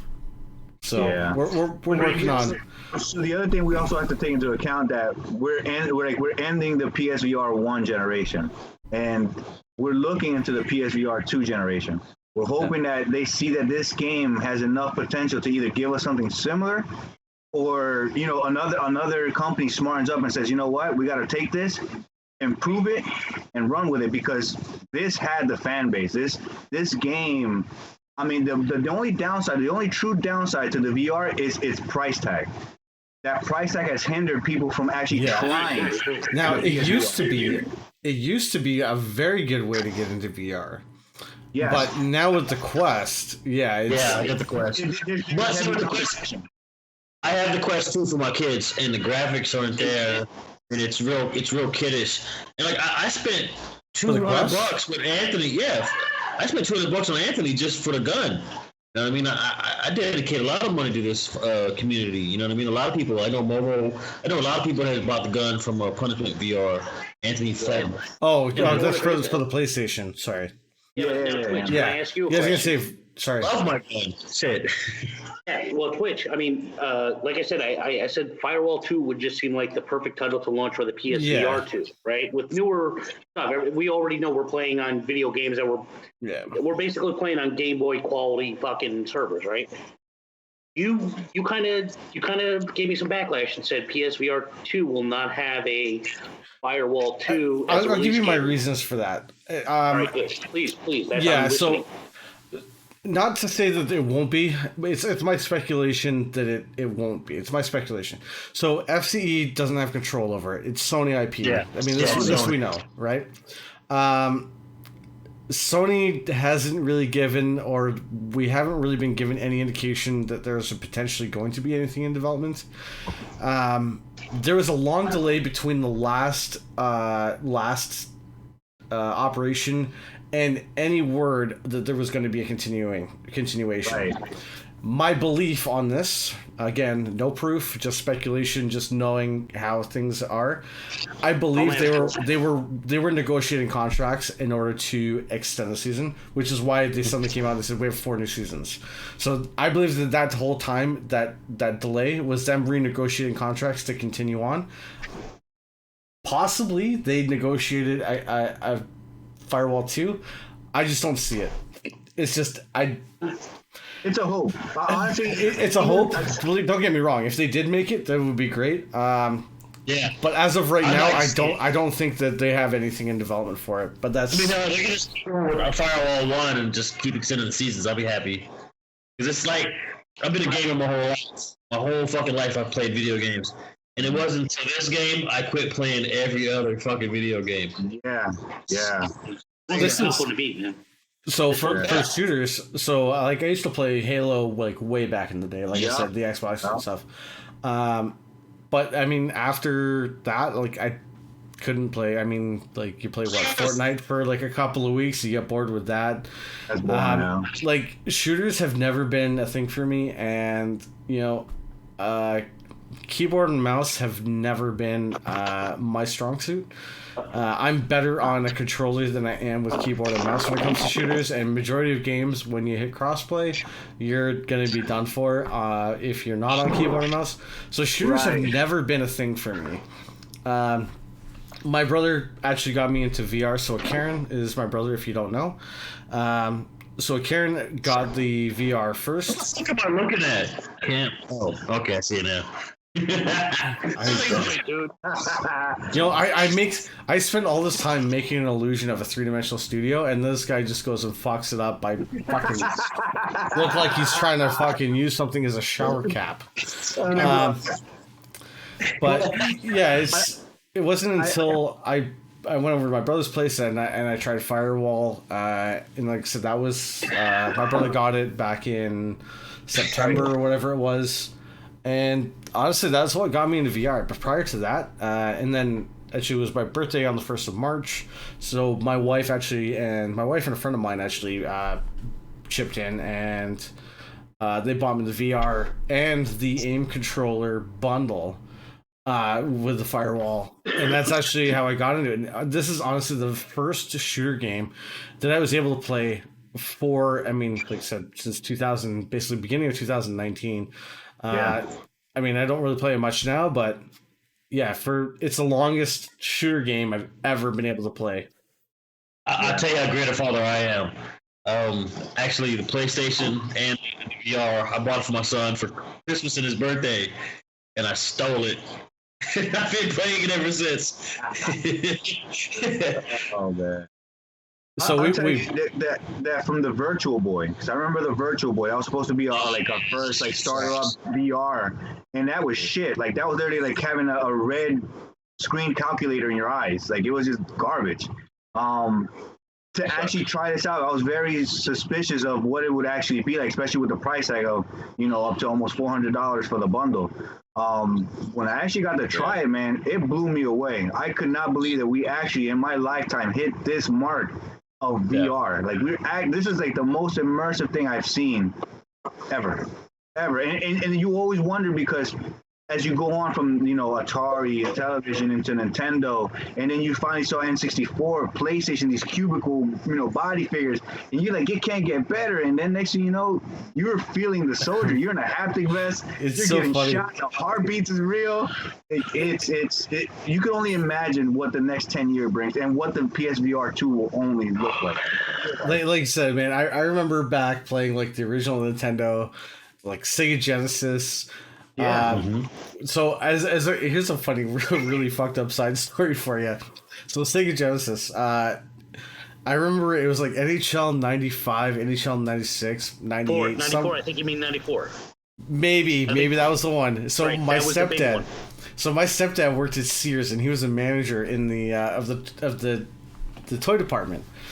So the day before that NHL game got released, he got it. And he came home, and so he comes home from work, and he's like, comes down to the basement. My brothers are down there. My brothers and I are down there. We're playing like Sonic or the fucking NHL, the older NHL at the time, right? And my stepdad comes down, and he's like, look what I got. And we're like, oh, fuck, this game's not even released yet, right? Like, oh my God. He's like, we're going to play. I'm playing first because, he's an adult and whatnot. And my oldest brother's like, I'm playing because I've got two older brothers. So, I mean, my oldest brother wins by default. So They put the game in. This is great. Okay, so they put the game in. And it's like, oh, you can customize characters. Like, the graphics at the time was absolutely phenomenal. But so they're just going to play a quick game. So they just do, like, quick pick teams or whatever, right? First face off. My brother wins, gets to the blue line, shoots, scores. My son's like, fuck. Second face off. My brother wins the face off, gets to the blue line, shoots, he scores. My stepdad, fuck. Third face off. My brother wins, gets to the blue line, shoots, he scores. My stepdad gets up, rips the cartridge out of the Genesis, throws it onto the concrete floor. This thing explodes into like a fucking 1,000 pieces. We're fucking like, what the fuck? And he just walks upstairs. Dude, this game hadn't even been released yet. It was alive for 5 fucking minutes, maybe. I exploded on the concrete floor. I lost my first Sega too. It was so fucking... I heard every fucking God. thing he just fucking said. What he just said, bro, he might as well stab Santa Claus in the heart. And no offense, dude. I'm serious, dude. You take a brand new game like NHL 94, which was fucking awesome. Phenomenal. You get And the this guy got lucky because of probably line. He didn't adjust lines or anything. Then all of a sudden he found 3 goals, and now all of a sudden you got a broken cartridge in your living room. No offense, man. That uncle's his own. It was, Oh, no. oh man. But yeah, like going from that, right? So then like we moved all the way up, like, and then it was PlayStation VR, all these places, like, and then for me, I got the Quest. Like, I have a computer that can handle PC VR. So we had a lot of debates. I've had a lot of debates with people about the Quest 2. Like, is it worth it? The game library, the restrictions to it. But dude, if you have a computer and you have a computer that can handle VR, like, oh my God, dude. Like, the gaming that we're at today, like, you look at what we've done in the amount of time since we were kids. Dude, I remember playing the original Game Boy, having that fucking stupid light attachment. Big one, oh, the yeah. Screen. Oh, yeah. Yeah, I still guys, have we it. can talk Dude, about do this you all remember night, the battery pack plug-in for Extension. that? Yeah. Oh, yeah.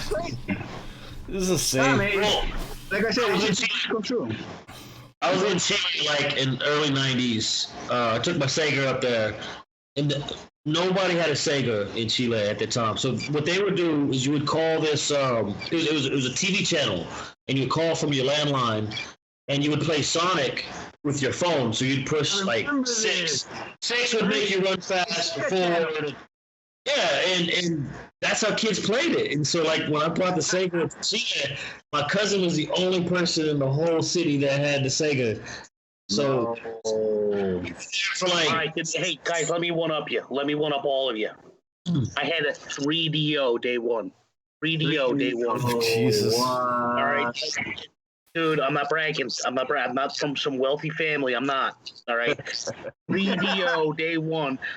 Honestly, that's like a helicopter. If you owned a helicopter right now, I'm not joking. Having a 3DO at day one was huge. And that one game with the big guy, right, with the big head, and he had like the little rock, the caveman guy. Forgot the name of it. It was for 3DO. Because I remember that Nobody Beat the Wiz advertised it with it. Okay, so nobody beats the Wiz. You're talking about fucking New York retailers, fucking Crazy Eddie and shit. Tecmo Bowl. Tecmo Bowl is my shit. I used to challenge everybody to Tecmo Bowl.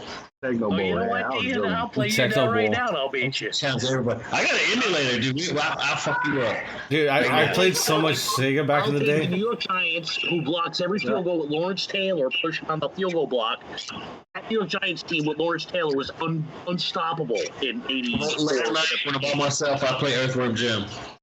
Dude, Earthworm Jim, man. Wow, yeah. Dude, I still remember the original Mortal Kombat for the Sega, and like ABBA, like that was the secret menu.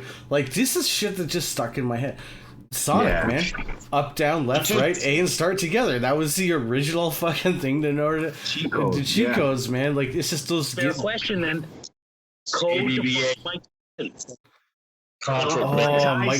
Mike Tyson's knockout.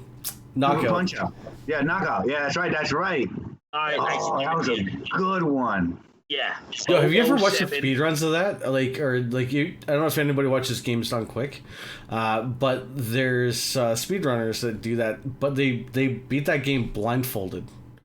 And not only that, there's a category where it's actually two people. So one person uses the D-pad, the other person uses the like your A and B, and they're both blindfolded. No, I've never seen that. It's insane, dude. It's insane. That's crazy. That's witchcraft right there. Yeah. Guys, I don't know if that's a great idea. I mean, that's a lot of legwork to play an old game that doesn't have much value other than to say we did that. You know what I mean? It just doesn't. Yeah, I don't know. I will say, I mean, we're still playing a game that it's not updated. But if you've never watched Games Done Quick, so usually like I love Games Done Quick, man. Because they do basically every like 4 months or whatever, they do like the Summer Games Done Quick, which is coming up in July or end of June, I think, or end of July. I can't remember which one now. But yeah, I love watching this. I love watching all this stuff, even games that I've never played. And yeah, man, it's just I love watching like the amount of time and dedication that people have put in, and like the skips and stuff. Like it's just insane to see some of the glitches that games that I used to play like back in the day as a kid. Like when you realize how broken Sonic is, like like the game is so fucking broken. I used to have the codes for that too. What is your favorite game ever? My favorite game ever is actually Final Fantasy VII. And that is actually, so talking about like the generations. I remember the cutscenes for Final Fantasy VII when that first came out. Man, it was 4 discs to play that game, and I remember the cutscenes and being like, "This game is there's a story. Like this game is phenomenal." And like every couple of years, every 3 or 4 years, I go back and I play Final Fantasy VII. It is probably the longest game I've ever played. Moving forward, I have it as my so there's a theme that you can download for the PlayStation for your theme. It's actually Final Fantasy VII, so it does the Eris song like do do do do do yeah. That's my desktop or the theme for the PlayStation. Game changer. Vice City. Yeah, Vice City was good. That was a good one. It set off a new trend. It did. Vice City definitely sent off a new trend. Yeah. I'll tell you, I'm really a big fan of TED Talk. So my whole dynamic is like, how has video game improved my life personally? And you realize that in video games, it develops people's social skills now more now than ever with the internet. The social skills, cognitism, like people's ability to think beyond the box, to be real quick and not to give up, be very perseverant, not to just give up on the first try. I mean, the endless lives thing now kind of changed the dynamic of a video game because remember, you need to leave a system on all night long so you won't lose your spot, you know, so that you can come back and try to finish the rest of the game on the 3 lives that you had. But you know, there's a great evolution with the way the gaming world has gone, and not just for entertainment purpose, but actual education purpose, like the actual development of a human brain, where they've now done studies where the people that are actually great shooters and that can see, they're better at the environment. They can see things in more detail with quicker response times and things like that. So there's a lot that video games bring in the positive note as well. Now, if I believe it's Paco that did for his thesis, well, that's thesis, but he did a report, you know, whatever the fuck you have to do in university or whatever, and it was on the effects of video games on, you know, on humans, and so. And it was about that, like the increased reaction time, decision making, stuff like that. Yeah. Like for me personally, like when I'm like if I'm not playing Firewall, I'm sure like my favorite games are puzzle games, like games like Zingland Beyond, like Form. You know, VR put that into a whole new perspective for me. Really? Puzzle games in VR, oh yeah, because you can actually grab the pieces and you can move things around. Like it is, and so, like Form was a short game, but visually, oh my god, absolutely stunning. Give me 1 second because my wife is trying to say goodnight. No doubt. I'll leave you with chat for one moment. No worries. See what's on the chat. Hey, what's up, Willie T Bagger? How's everything doing, big brother? The Black Woodsman, how's it going? I don't say I played that. I was scared to play it, but I played it. Yeah, I'll tell you, man, it's very impressive, man. Some of this technology and like I said, how is it actually helping people, you know, become better at their mathematical skills at reading? Because I'm not a fan of reading at all. I hate reading. Reading is probably one of the worst things in the world for me. I'm a visual person. I like people to talk or tell me the story or show me the story. But in some of the games that you get to play, like the anime games from Japan and stuff like that, where there's no I don't like the translation. I really don't like that. Like it's like to turn it from a Japanese game to English and let them do the voiceovers. I hate that. It takes so much away from the actual characters' emotions and feelings. So I'll run it too in its original form, but I'll basically go back and just read the subtitles and try to figure it out and get better at my reading to read quickly. You know, to get across the information as quickly as possible to proceed on the next part of the game and to digest the information accurately as I'm reading it quickly. You know, so there's a lot of improvements that video game has brought to the world, and like I said, it's just gonna get better. This is the game Starks is one game I'd recommend if you like puzzles. Starks is a game that is like kind of like Saw. And what you do is you tie a rubber band onto your arms with just a DualShock controller. And basically, you're stuck there with your hands inside a machine trying to figure out how to get your hands out. Static. Jesus Christ, sounds like torture. Static. Dude. Oh, man. Static was a great game. That ending? Dude, I was not expecting that shit at all. Like, I remember actually, so my brother actually played Static. And so he streamed it. So there's another one coming out called Wanderer that's coming out soon. But yeah, so I played Static. My brother played it, and with a lot of... Whenever my brother plays a puzzle game like that, I watch a little bit of it, find out if it's something that I'm going to like, and then I have to F off because I don't want to know. Right. But yeah, so Static was a phenomenal game. Can I get a plug in there for a good game? Yeah. Breath of the Wild. Legend of Zelda Breath of the Wild. Yeah, played it. That fucking game is incredible. Yeah. And that fucking game is incredible, man. It was his bad Sunday. Used to be my shit. So Zing, if you've never played Zing, Zingland Beyond, I did that one not too long ago. Red Matter was a really good one. Somewhat shorter, but the story, it's sort of a story mode one. You kind of figure out what you got to do in the room to get into the next rooms, kind of deal. That was a good one. The story was interesting on that one, and I just started another one called Twilight Path. So it seems pretty cool. That one I got off on PCVR though, but yeah, man, so Wanderer is a new one that's going to be coming out probably third quarter, so somewhere in August, September, October-ish range. So that one is you sort of travel through time. So you end up in different times. Yeah, but Ian, keep it up, man. Days Gone it's a fun fucking game. It really is. I like it when I keep running out of fucking gas and I have to walk every fucking where. So that sucks, but you gotta hang in there, man. You gotta. So I just want to congratulate you guys on being the longest that I've ever had up here, because I just realized we're going on 2 hours. So I'm good to go as long as you guys want. Sorry? Do we have any more questions? Yeah, I mean, guys, if you have any more questions, I mean, I guess I've been sitting here with an empty drink for 10 minutes, and that's why I looked at the clock and realized, fuck, we're hitting the 2 hour mark here.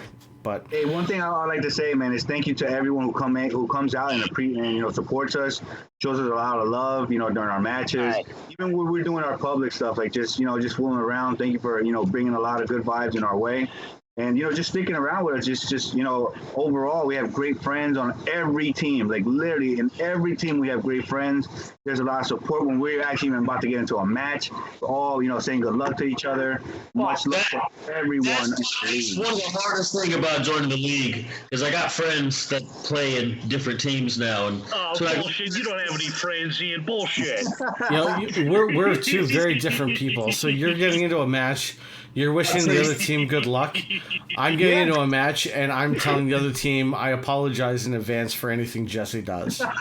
See, but I can't do that because you just don't know, man. Especially after the first match, I learned never say that we're gonna do something and we can't.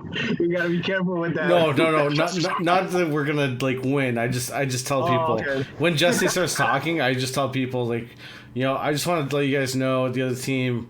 I apologize in advance for whatever the fuck Jesse does, because that dude is a untamed stallion, man. I don't know if you know Jesse at all. He's a huge man. It's all legends. I love that dude.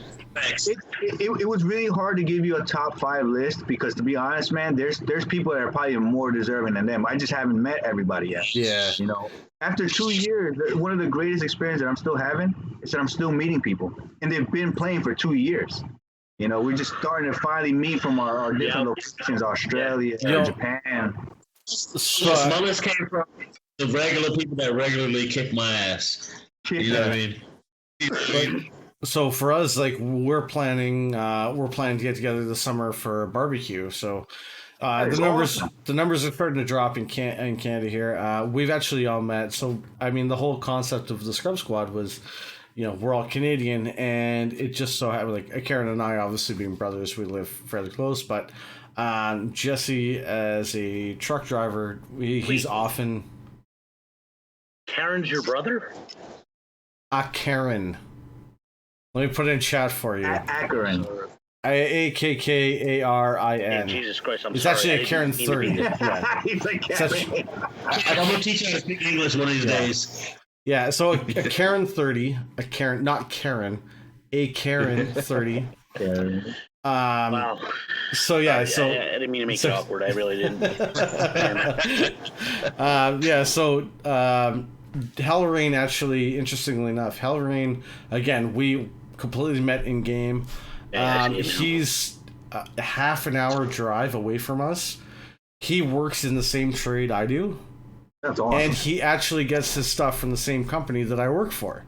It was just this weirdest, small world connection.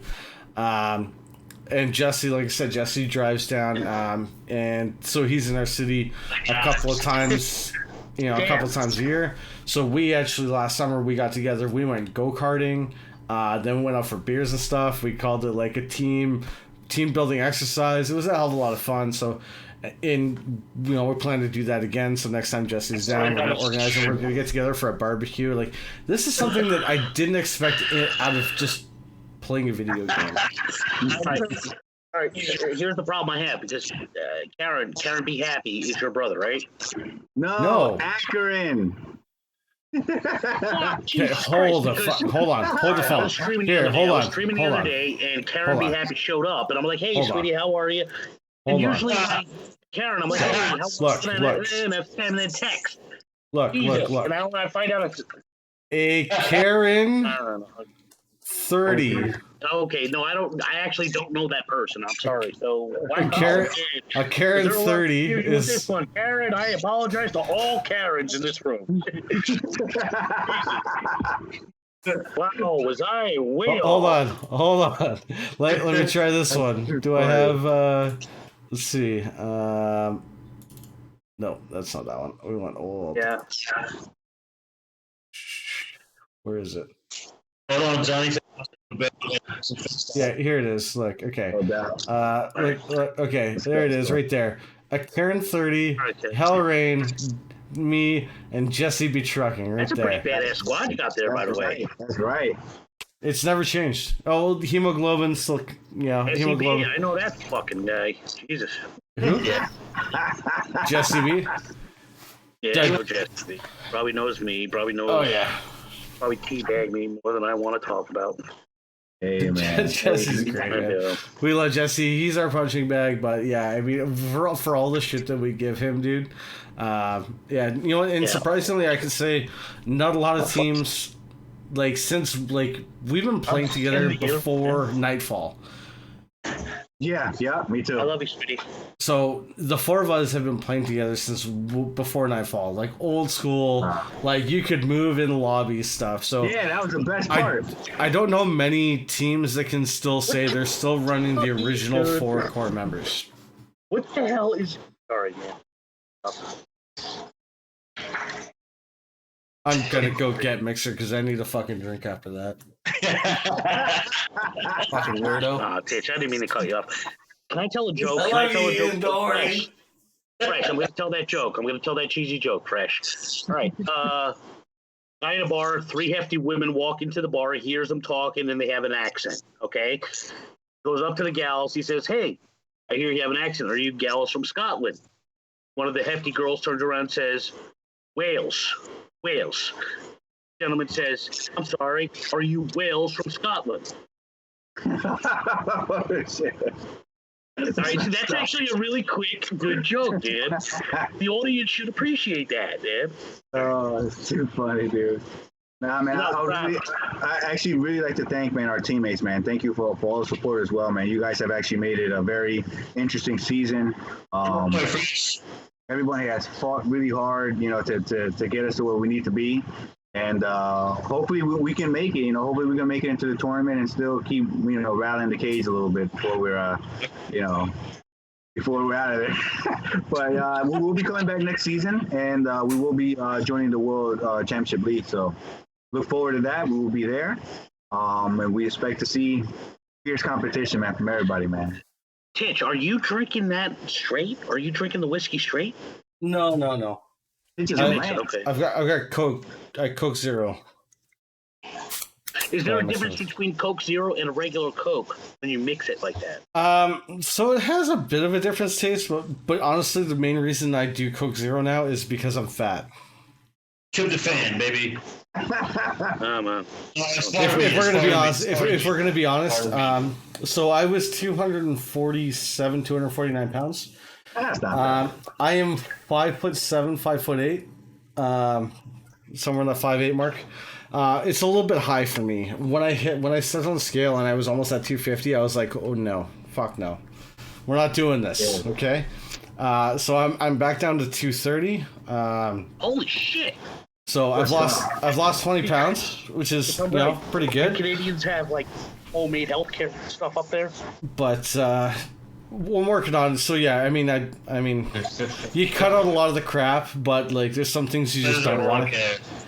There's some things you just don't want to cut out, and for me, it's drinking, so I have to cut what I can out of it. So this is the option to be able to try to, you know what I mean? Like, you drink regular cans of Coke, that's a lot of sugar and shit that you're putting in the body, but... Titch, are you required to see doctors being a Canadian? No, you're not required to see doctors, no. I didn't know if you were forced to do this stuff. So, fun fact, actually, in the States, you can have a drug test for starting work, right? You guys get piss tested. Yeah. In Ontario, we don't. We can't. It's unconstitutional, sir. It's a form of discrimination. One question to you, Titch, is why when you talk, your head doesn't like separate from your mouth? Like the South Park thing. The South Park? Yeah. Oh, just curious, Titch, are Canadians offended by South Park's portrayal? Like, No, That is a good question. I never thought of that. No, not really. See, Canadians, we're not really offended by much. We're not really offended at all, to be honest. And like I said, I don't know if you guys have ever watched Letterkenny. This is something I compare Canadians to all the time. If you've never seen the show Letterkenny, I highly suggest going and watching it. One is Letterkenny. I'll put it in chat for you. Yeah, Letterkenny. Even if you look up like YouTube clips online, dude, it's absolutely funny. The show is great, and it's what Americans picture Canadians to be. Like, that's the best way I can describe it. Like, it's actually.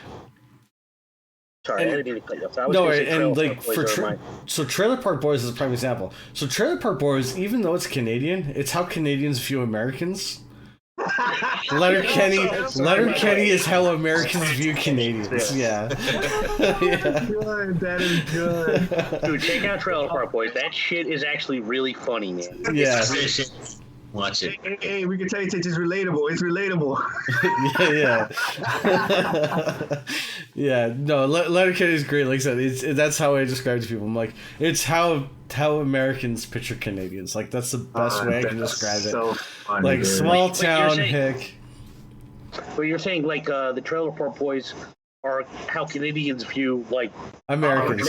Yeah, exactly. Because it's fucking awesome, dude. You got the white dude who thinks he's a rapper. You know what I mean? You got Reiki, you know, obviously the main cast.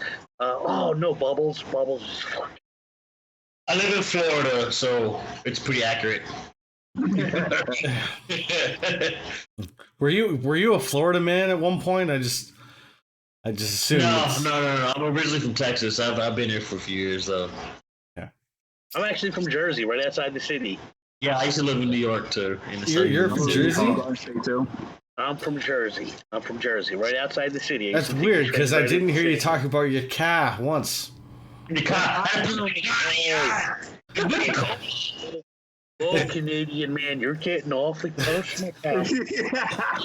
So, do you know Roddy? No. I've seen him on the stream. Rowdy, Rowdy, right? Rowdy. No, Roddy, Roddy. Yeah. That's what I said. Yeah, that's what I said. No, W, Roddy. Just fucking wait, bitch. Yeah. Go ahead. So Roddy was he was an honorary Scrub Squad member. So even though he wasn't Canadian, we gave him the title without the title, because we couldn't officially make him Canadian. So the National Canadian Scrub Squad. So we gave him sort of an honorary title, and we got the nickname of Sleeveless. But yeah, so he was from. He was from Boston. Now I'm thinking about this. But yeah, his Boston accent, man. Like, we used to get in there and be like, "Hey, Roddy, how's your car today?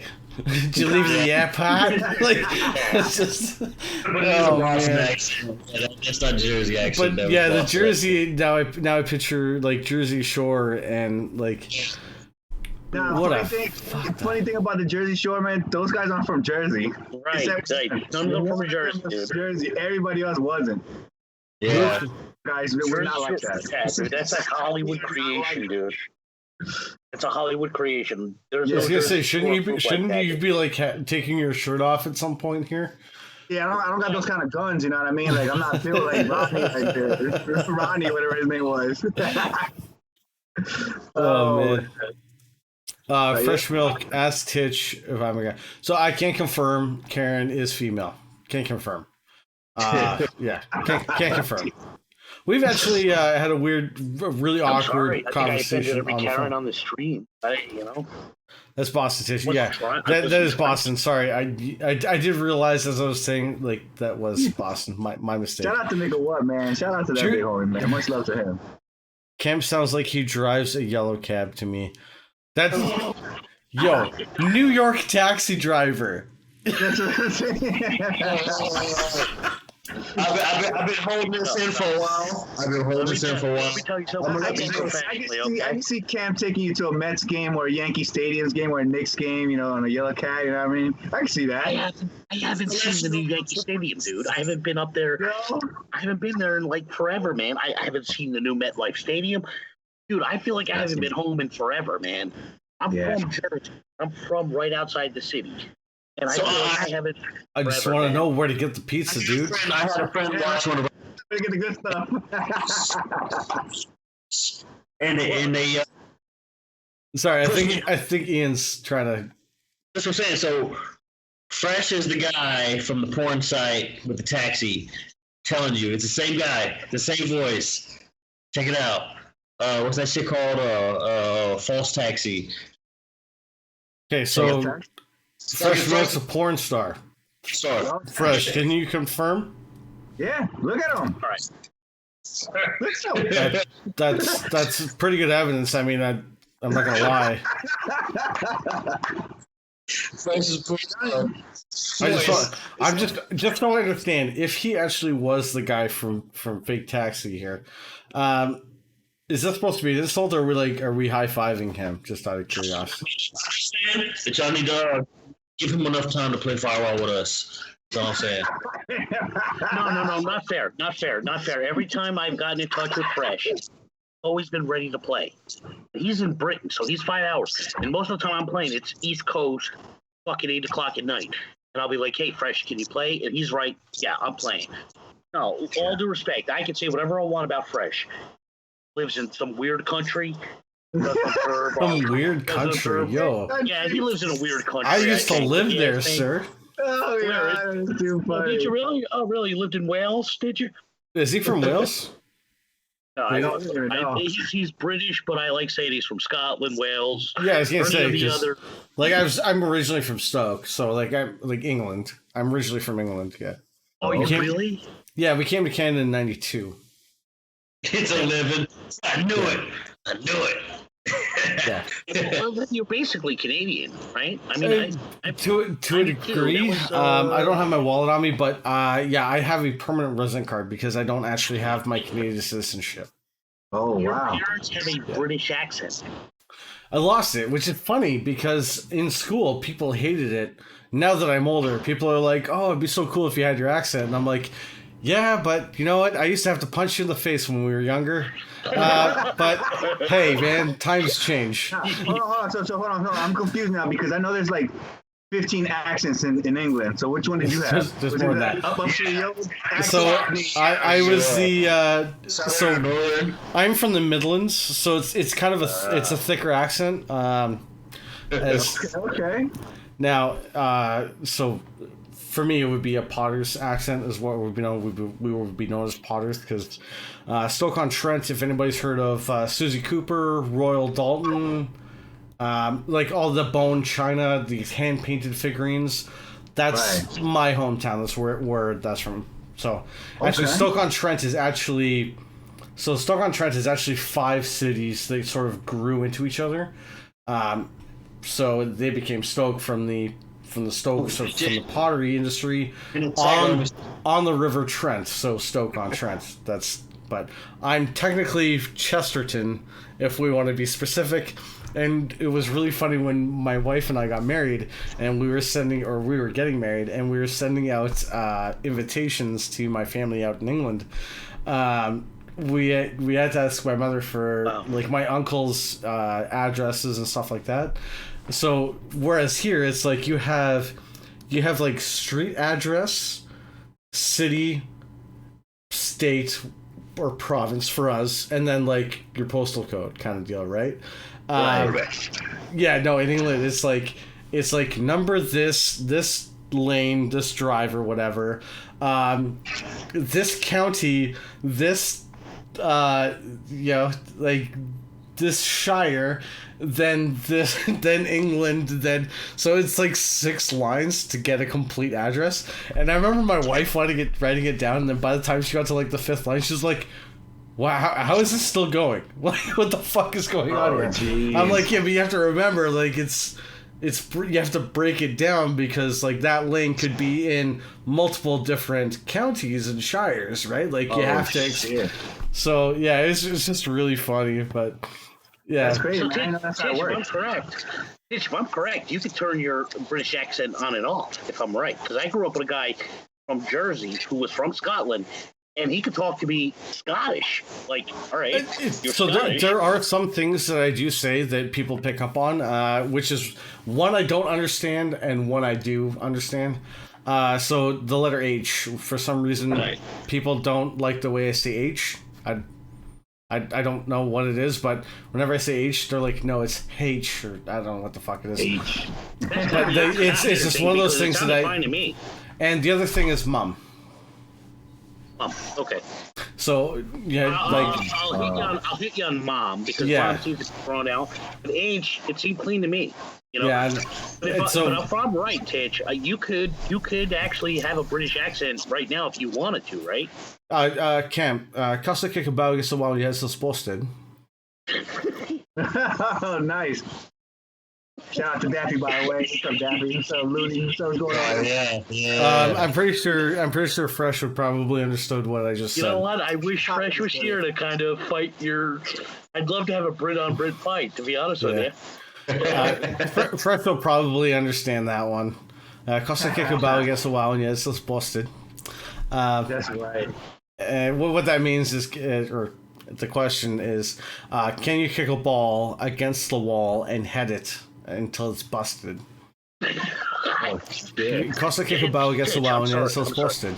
Titch, would you mind saying it one more time in the British accent? Yeah, sure. Costa kick a ball against the wall and until it's busted. God, that's awesome. That is fucking the coolest thing I've heard all night.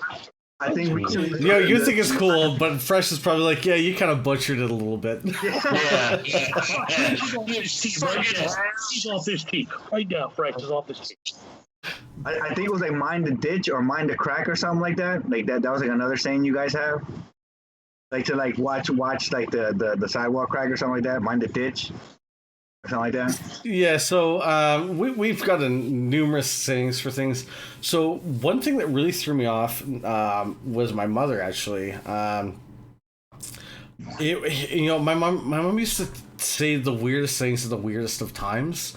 And so, like, when she couldn't grasp a word, she obviously grew up in England, till she was well into her adulthood when we moved. But so when you can't think of a word, the natural instinct would be the British word for her.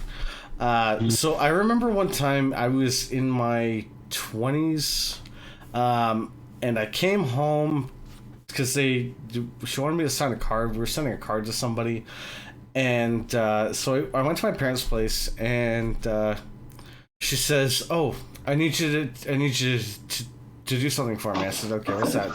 So she goes, "Grab the bureau." I'm like, "Grab the what?" The bureau. She's like, grab the bureau." I'm like, "What the fuck is a bureau?" And she's like, the bureau, the pen.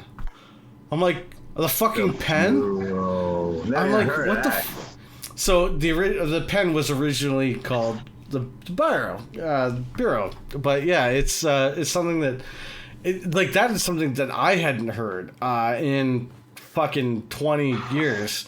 But my mom's asking me to grab this thing, and I'm like, "What the fuck are you talking about, lady?" What the hell is that? Oh, yeah, shit. but there's. See, my mom is 4'8" of anger, and I remember growing up as a kid. I remember she would smoke with the windows up, and I was like, "Come on!" And I called. I can't breathe. It's like, "Shut up, bitch!" And then now, Jesus Christ. it was her answer for everything was the '80s. It was the '80s, son. It was different back then. You know what I mean? Like, holy shit! Like, I can't even smoke in the park with my kids in the area. And she's like, "Son, you shouldn't smoke." Yeah, he used to smoke us out. Yeah, same way. It's that way. Let me ask you this, Titch. Can you turn your British accent on and off when you want? No, not really. Like, really? There's some, like I said, there's just some things that naturally that I still remember because that was something that was sort of instilled to me when we moved. Like I said, like the mom, like no matter how I cannot say like I cannot consciously like or subconsciously just say mom. Like that whole movement is fucking foreign to me. Mom, like it's just mom. Yeah, Hey, mom. it's hey, mom. Yeah, my mom. Yeah. It was really funny. So I had a like whole when I was conversation growing with up, my team about speeding up, like because fucking French guy, Fresh, he's always like petrol with gas. I'm like, no, it's gas, asshole, it's gas. So when my wife and I were getting married, we had my family from England come down, and even before that, actually, they came down for my brother's wedding, and so they met girlfriend, fiance at the time, and I remember we were sitting in my mom's sunroom, and we were talking with my family, and we're getting caught up and stuff, and so this kind of leads into another story as well, but. They looked at my wife now, and they'd ask her a question. They'd be like, "Hey, so, Duck," and they'd ask her a question, and she just, "What the fuck did they just say?" Yeah. And I'd have to translate it, and I'm like, they like it's really? just it was weird. Like it was just one of those weird things where, like, to me, it was like I could understand it. It would just seem normal. But like they'd ask her a question and they'd be like, and she'd just look at me. She'd be like, "What the fuck did they just what?" Right. No, I know it. The same thing when I was 18. So when I was 18, we went back for 18 was one of the last time I was back for my cousin's wedding, and my stepdad. This is his first time coming to England, and. He basically said, like, as soon as we got off the plane, he couldn't understand my mother anymore. I remember we were sitting at my uncle's place, and we're talking, and he was sitting there, and occasionally he'd hear his name pop up, and he'd just go, "What?" And, like, they'd ask him, be like, "Oh, Dean, blah, blah, blah," and he'd be like, "I don't have a fucking clue what any of you are saying. I'm fucking lost." He goes, "We got off the fucking plane." He goes, "And I can't understand a fucking word anybody said." So it's weird, but so no, I can't really turn it on or off, but I can understand it if that makes sense. It does. But there's also this, Titch. The guy coming in the uncle coming in from Britain, I would say he was not accepting of, let's call it, the New World accent. You know what I mean? He might have been condescending to the idea of, I like my British accent, and I want everybody to have it with me. That's my guess. No, I don't think. I think it's more. It's just no different than. Okay, that's That's like arguing if you go to England, like if you don't speak like the Queen's English, then you're a prick. No, that's you don't understand it and you don't know it. Like if you go to Mexico, like if your only words are "Cuatro cerveza, por favor," like what the fuck? My grandpa was a big advocate of that because his English better. I'll tell you, if those are the only words you got, you're gonna be drunk as hell. Yeah, "Cuatro cerveza, por favor, comprehende mucho, puta, sí, señor." Let's go. I love your Spanish, dude. Ian, this better pass all the this bad. Dude, this guy's got the best Spanish out there, man. I love it. No me speaky. No, comprehende mucho, cuatro cerveza, por favor, sí, puta. I almost want to get the guy a drink, dude. Come on, help me here, guys.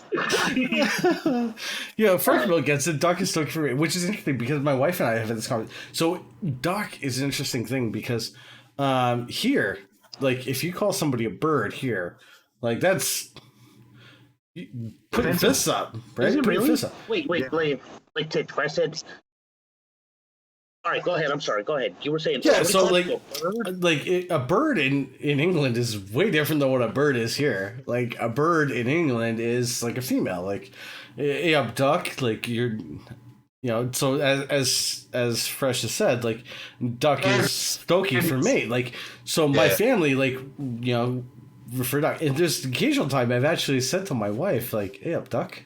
Like, or how are you, duck? And she's like, I'm not a fucking bird. Or I'll be like, it's just two totally different cultures, man. It's so funny to cross over, but yeah, it's weird. But yeah, 2.5 hours, Karen. Holy shit. Yeah, we're getting really far. We've got away from Titch's team talk to just random fucking shit here at this point. Right. But I still don't understand. Yeah. Like bird in Britain to be offensive. Like if I was bird in England or in Britain is like a female. Like, did you see that bird? Like, did you see that hot chick? Or did you see that chick? Yeah. Right? Yeah. Did you see that girl? But here, right, it's like... But here, if I say, did you see that fucking bird? You'd be like, what fucking asshole? To be a complimentary female thing. Yes. Right? Whereas here, if you call somebody a bird... You got a problem. You got a problem. Yeah, it could be a little misconstrued. Wow. Yeah. Okay, so there's some things where, the language kind of gets twisted a little bit. Yeah, culturally it's different. Yeah. It's Word fun. choices mean different. Yeah. So for me, I struggled. So because I came to Canada at an early age, one of my earliest memories of coming to Canada was me in school doing a spelling test where we had the words like mom, spelled the words mom. So I go. It's still spelled M-O-M, right? It's still M-O-M? No, it's M-U-M. It's M-U-M. Oh, goddamn, Brit. Spell tire. Okay, Camp, we're gonna do the British spelling bee. Spell tire, sir. Spell tire? Tire. As in a tire of a car. I know this one. Ire. Tire. How do you spell it? T-I-R-E. I can't spell it. Fuck you. T-Y-R-E. T-Y-R-E. Wow. T-Y-R-E. Oh, yeah? Spell hors d'oeuvres. So when I was younger, and when we first moved to Canada, I failed the spelling bee. I actually fucking nailed it 100%. And I took my test home, dude. Imagine being my parents, right? Where I bring my spelling fucking test home, and I'm like, yo, like, how did I fail this? And my mom going, like, you're right, but here you're wrong. I spelled Spanish growing up when I speak Spanish because I grew up in Texas and they were teaching me slang. And my family's from Chile and they speak Castilian. So my grandpa would correct my Spanish teacher in red ink that I failed Spanish. Yeah. So there's differences because I speak pure Spanish like from Spain. Or like if you got a Cuban or Puerto Rican or even a Mexican, they're gonna speak slang. Yeah, so it's similar to like Quebec here. Like people are like, oh, there's a lot of like that's why it's French Canadian and not French. Right. It's usually defined as French Canadian because the French that you learn in Quebec, like if you take that French, like I speak French and you go to France, dude, they're gonna fucking tear you apart because it's right. Yeah, it's I know that. I know same. that. I do know that one. Yeah. But it's like everywhere. It's like the English from England is different from the American English, and then you got derivatives between America. So you got like the Northeast English compared to the down South English, and the West Coast English, which is different to the Midwest English. So there's a lot of different, like kind of like dialects to our slang. And like Ian said, our Spanish in the Latin American countries are basically just slang. They're slang from Spain, because. It's generally how it works for the culture stuff, but I think everybody can see over that, especially in firewall where everything is like universal. I just figure in firewall that if somebody calls your name, look backwards. Doesn't matter what the hell they said, just look behind you. Let me call out that skill right now that we didn't talk about. Brown seems to be the ultimate translator. Not being our top shooter, he is also our best translator. He can translate any language. I remember playing with a guy from like Chechnya. And Brown was able to tell me what he was saying. I was like, what the fuck? And he was right, dude. I was like, so Brown, not only are you the number one sharpshooter on this. Oh, no way. Thanks, man. So two things. But you are also the best understander of like other cultures. You know what I mean? So I gotta give that up to that. Hey, man, I appreciate it, man. So two things on the topic of British language or British terms. So something that Fresh Milk will understand, because he's... No, he probably won't, but go ahead. No, this one he will. So we had a guy the last job I worked at, we had a guy come down to the branch, and he was from head office, right? So he's like, whenever anybody from head office comes, people got to be, make sure you're doing work and looking good and whatnot. So anyway, I ended up in a room with him and somebody else, and I pick up his dialect, right? And I'm like, yeah. I'm like, you're from England? He's like, yeah. I'm like, what part? He goes, oh, I'm originally from Liverpool. I'm like, oh, so you're a Scouser. And it fucking came out so quick without me really kind of thinking about it. Now, a Scouser... Now, for those that aren't aware, a Scouser is kind of like basically telling somebody you have like a dirty fucking accent. Oh no! It's like, it's like it's a specific dialect of it, right? So anyway, but I'm like, oh, you're a Scouser, but yeah, it just came out. I was like, afterwards, I'm like, probably not the best thing to tell somebody from head office, but but actually, credit to the guy, because he kind of stopped for a second. He looked at me, he's like, I'm actually surprised you know that. I'm like, well, I'm from Stoke, so I was like, I'm originally from Stoke, so yeah, just it just kind of happened. But yeah, the other thing was. Fuck, what were we talking about before that? Because we started on another topic. We've been all over the fucking place. We have been all over the place. I mean, is there any more questions? Yeah, do we have any more questions? Yeah, I do have a question. Shoot. Let me ask you this. I forgot.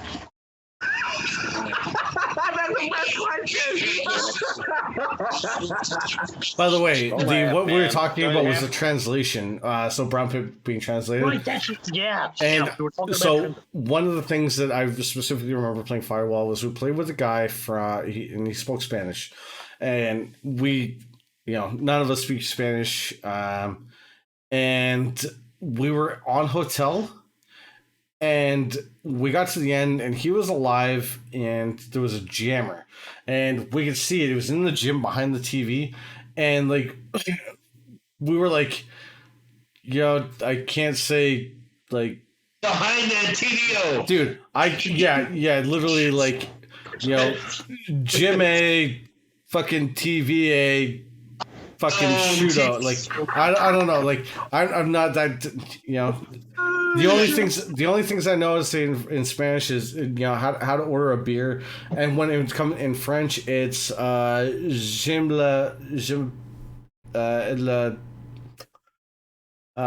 know. Nobody's in here that I really want to say it right now, but your French is 50 times better than mine. I don't really want to say who it is in here right now, but you would say like name le petit garçon, which basically means that person likes little boys. But anyway, what kind of shit was that? So if you want to know French and you want to insult somebody, aime le petit garçon. Oh God! All right, it actually sounds like you have a little bit of croissant. That's what it sounds like. Garçon. I'll see. Garcon. Garçon. Small man. Yes, exactly. Fresh Milk knows it. Small man. So it's, I mean, like you kind of get the point, though. Aime le petit garçon. Oh, jeez. Yeah. So usually I refer to Jesse. I'd be like, we get into somewhere and be like, oh, oui, Jesse le petit courson. And they'd be like, wait, what? Doesn't sound good. Where are you going with this shit, man? Did I hear that right? I'd be like, we. Yeah, you heard it right. Oh, man. Oh, my God. What's going on, No to Jackpot? But okay, we are going to be pushing on to the 3-hour mark. It's almost it's getting late here, so we're going to have to cut this. I really everybody. French I learned the other night. Jesus Christ. All right, so let's start off at the very end. Camp, you want to say goodbyes to anybody? You want to say any last words before we get this? Yeah, I want to say goodbye to your French advice you gave me. What the hell was that,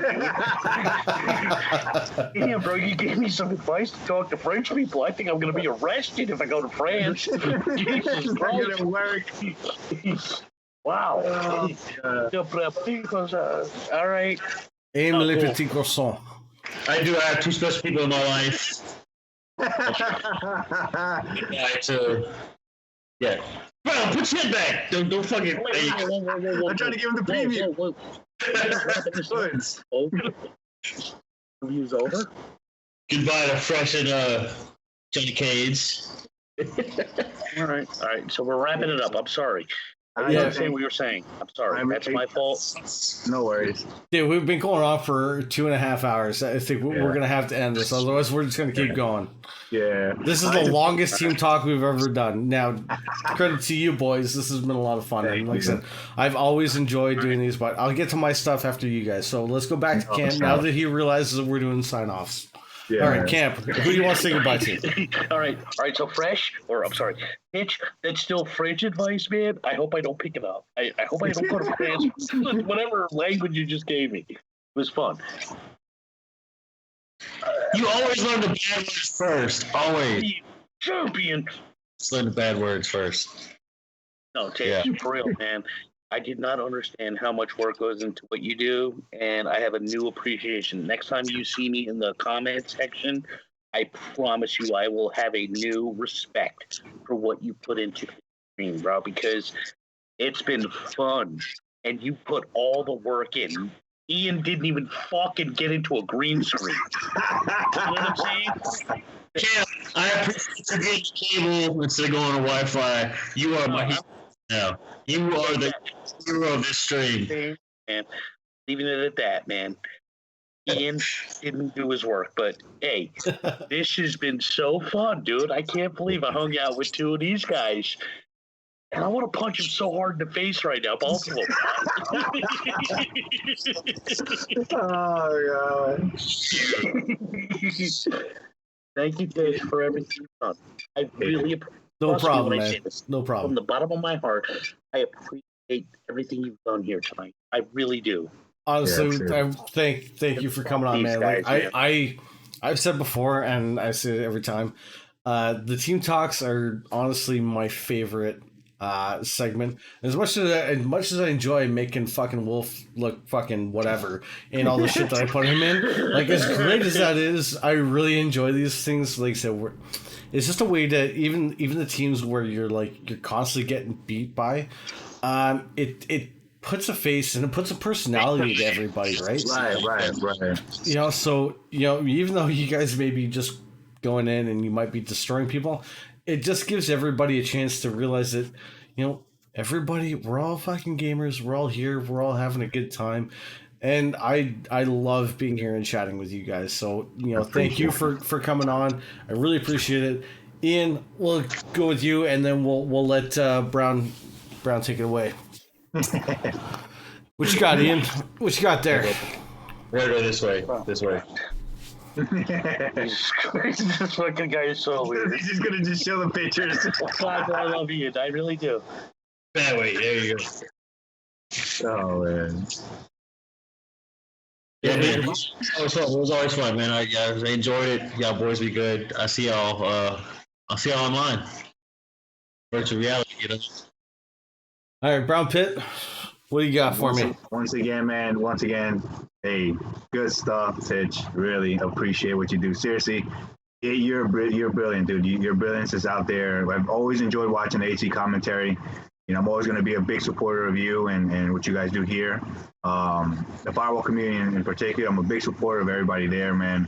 Much love to everybody who's showing me support, showing our team support, showing AHC support. Hopefully you guys keep continuing to come out and enjoying us in the World League, also in the next season of NA. And, like I said, once again, thank you to my teammates. These guys have been nonstop, work with us, and just growing together as, chemically. Really appreciate you guys from the bottom of my heart. Johnny Cage wins, Cam Kill, Lee and Jay, Bass 33, Fresh Milk, and for the future fishermen, for the future members as well. We're still welcoming people, and like I said, we hope to see you guys out there. Keep enjoying yourselves, man. Keep living life, keep shining, keep smiling at everybody, and I'll catch you on my stream. If you guys tune in. So be sure to check out Brown Pit. He's over on Twitch, twitch.tv/Brown Pit. It's just Brown Pit, right? Yeah, just Brown Pit. Just Brown Pit. I'll drop the link really quick here in the chat. If you're not currently following, be sure to do so, because honestly, the dude, great streams. Like even he does like just random, like you did that fishing stream. It's a lot of fun, man. Just sitting back and chilling. But thank you everybody for tuning in. Again, like I said, I have a lot of fun with these. Huge thanks to you guys for coming in. If it wasn't for the teams, we wouldn't be able to do this. If you're interested in doing something like this and we haven't had you on before, please hit me up. I love doing this stuff. So shout out to Cam for joining. Shout out to Ian J. Shout out to Brown Pit. Honestly, Hey, shout out to fucking Titch, man. Yeah, no doubt, man. No. Brown, Ian, give this fucking motherfucker some respect, man, for what he fucking did to me. High five, everybody. all right, boys, high five. All right, High five. one last scene at the pool. Let's go to the pool real quick. No. I want one more fight with Titch. Titch, get over here, punk. I'm gonna bump you. Hey. Yo, you don't want a piece of this. Okay, I'm telling you right now. I want a lot more than the piece. All right, again, thank you, everybody. Like I said, hit me up if you want to join on something like this. Again, huge shows to the guys. This has been a ton of fun. I absolutely loved it. So until next time, folks. All right, boys. Peace. Good night, guys.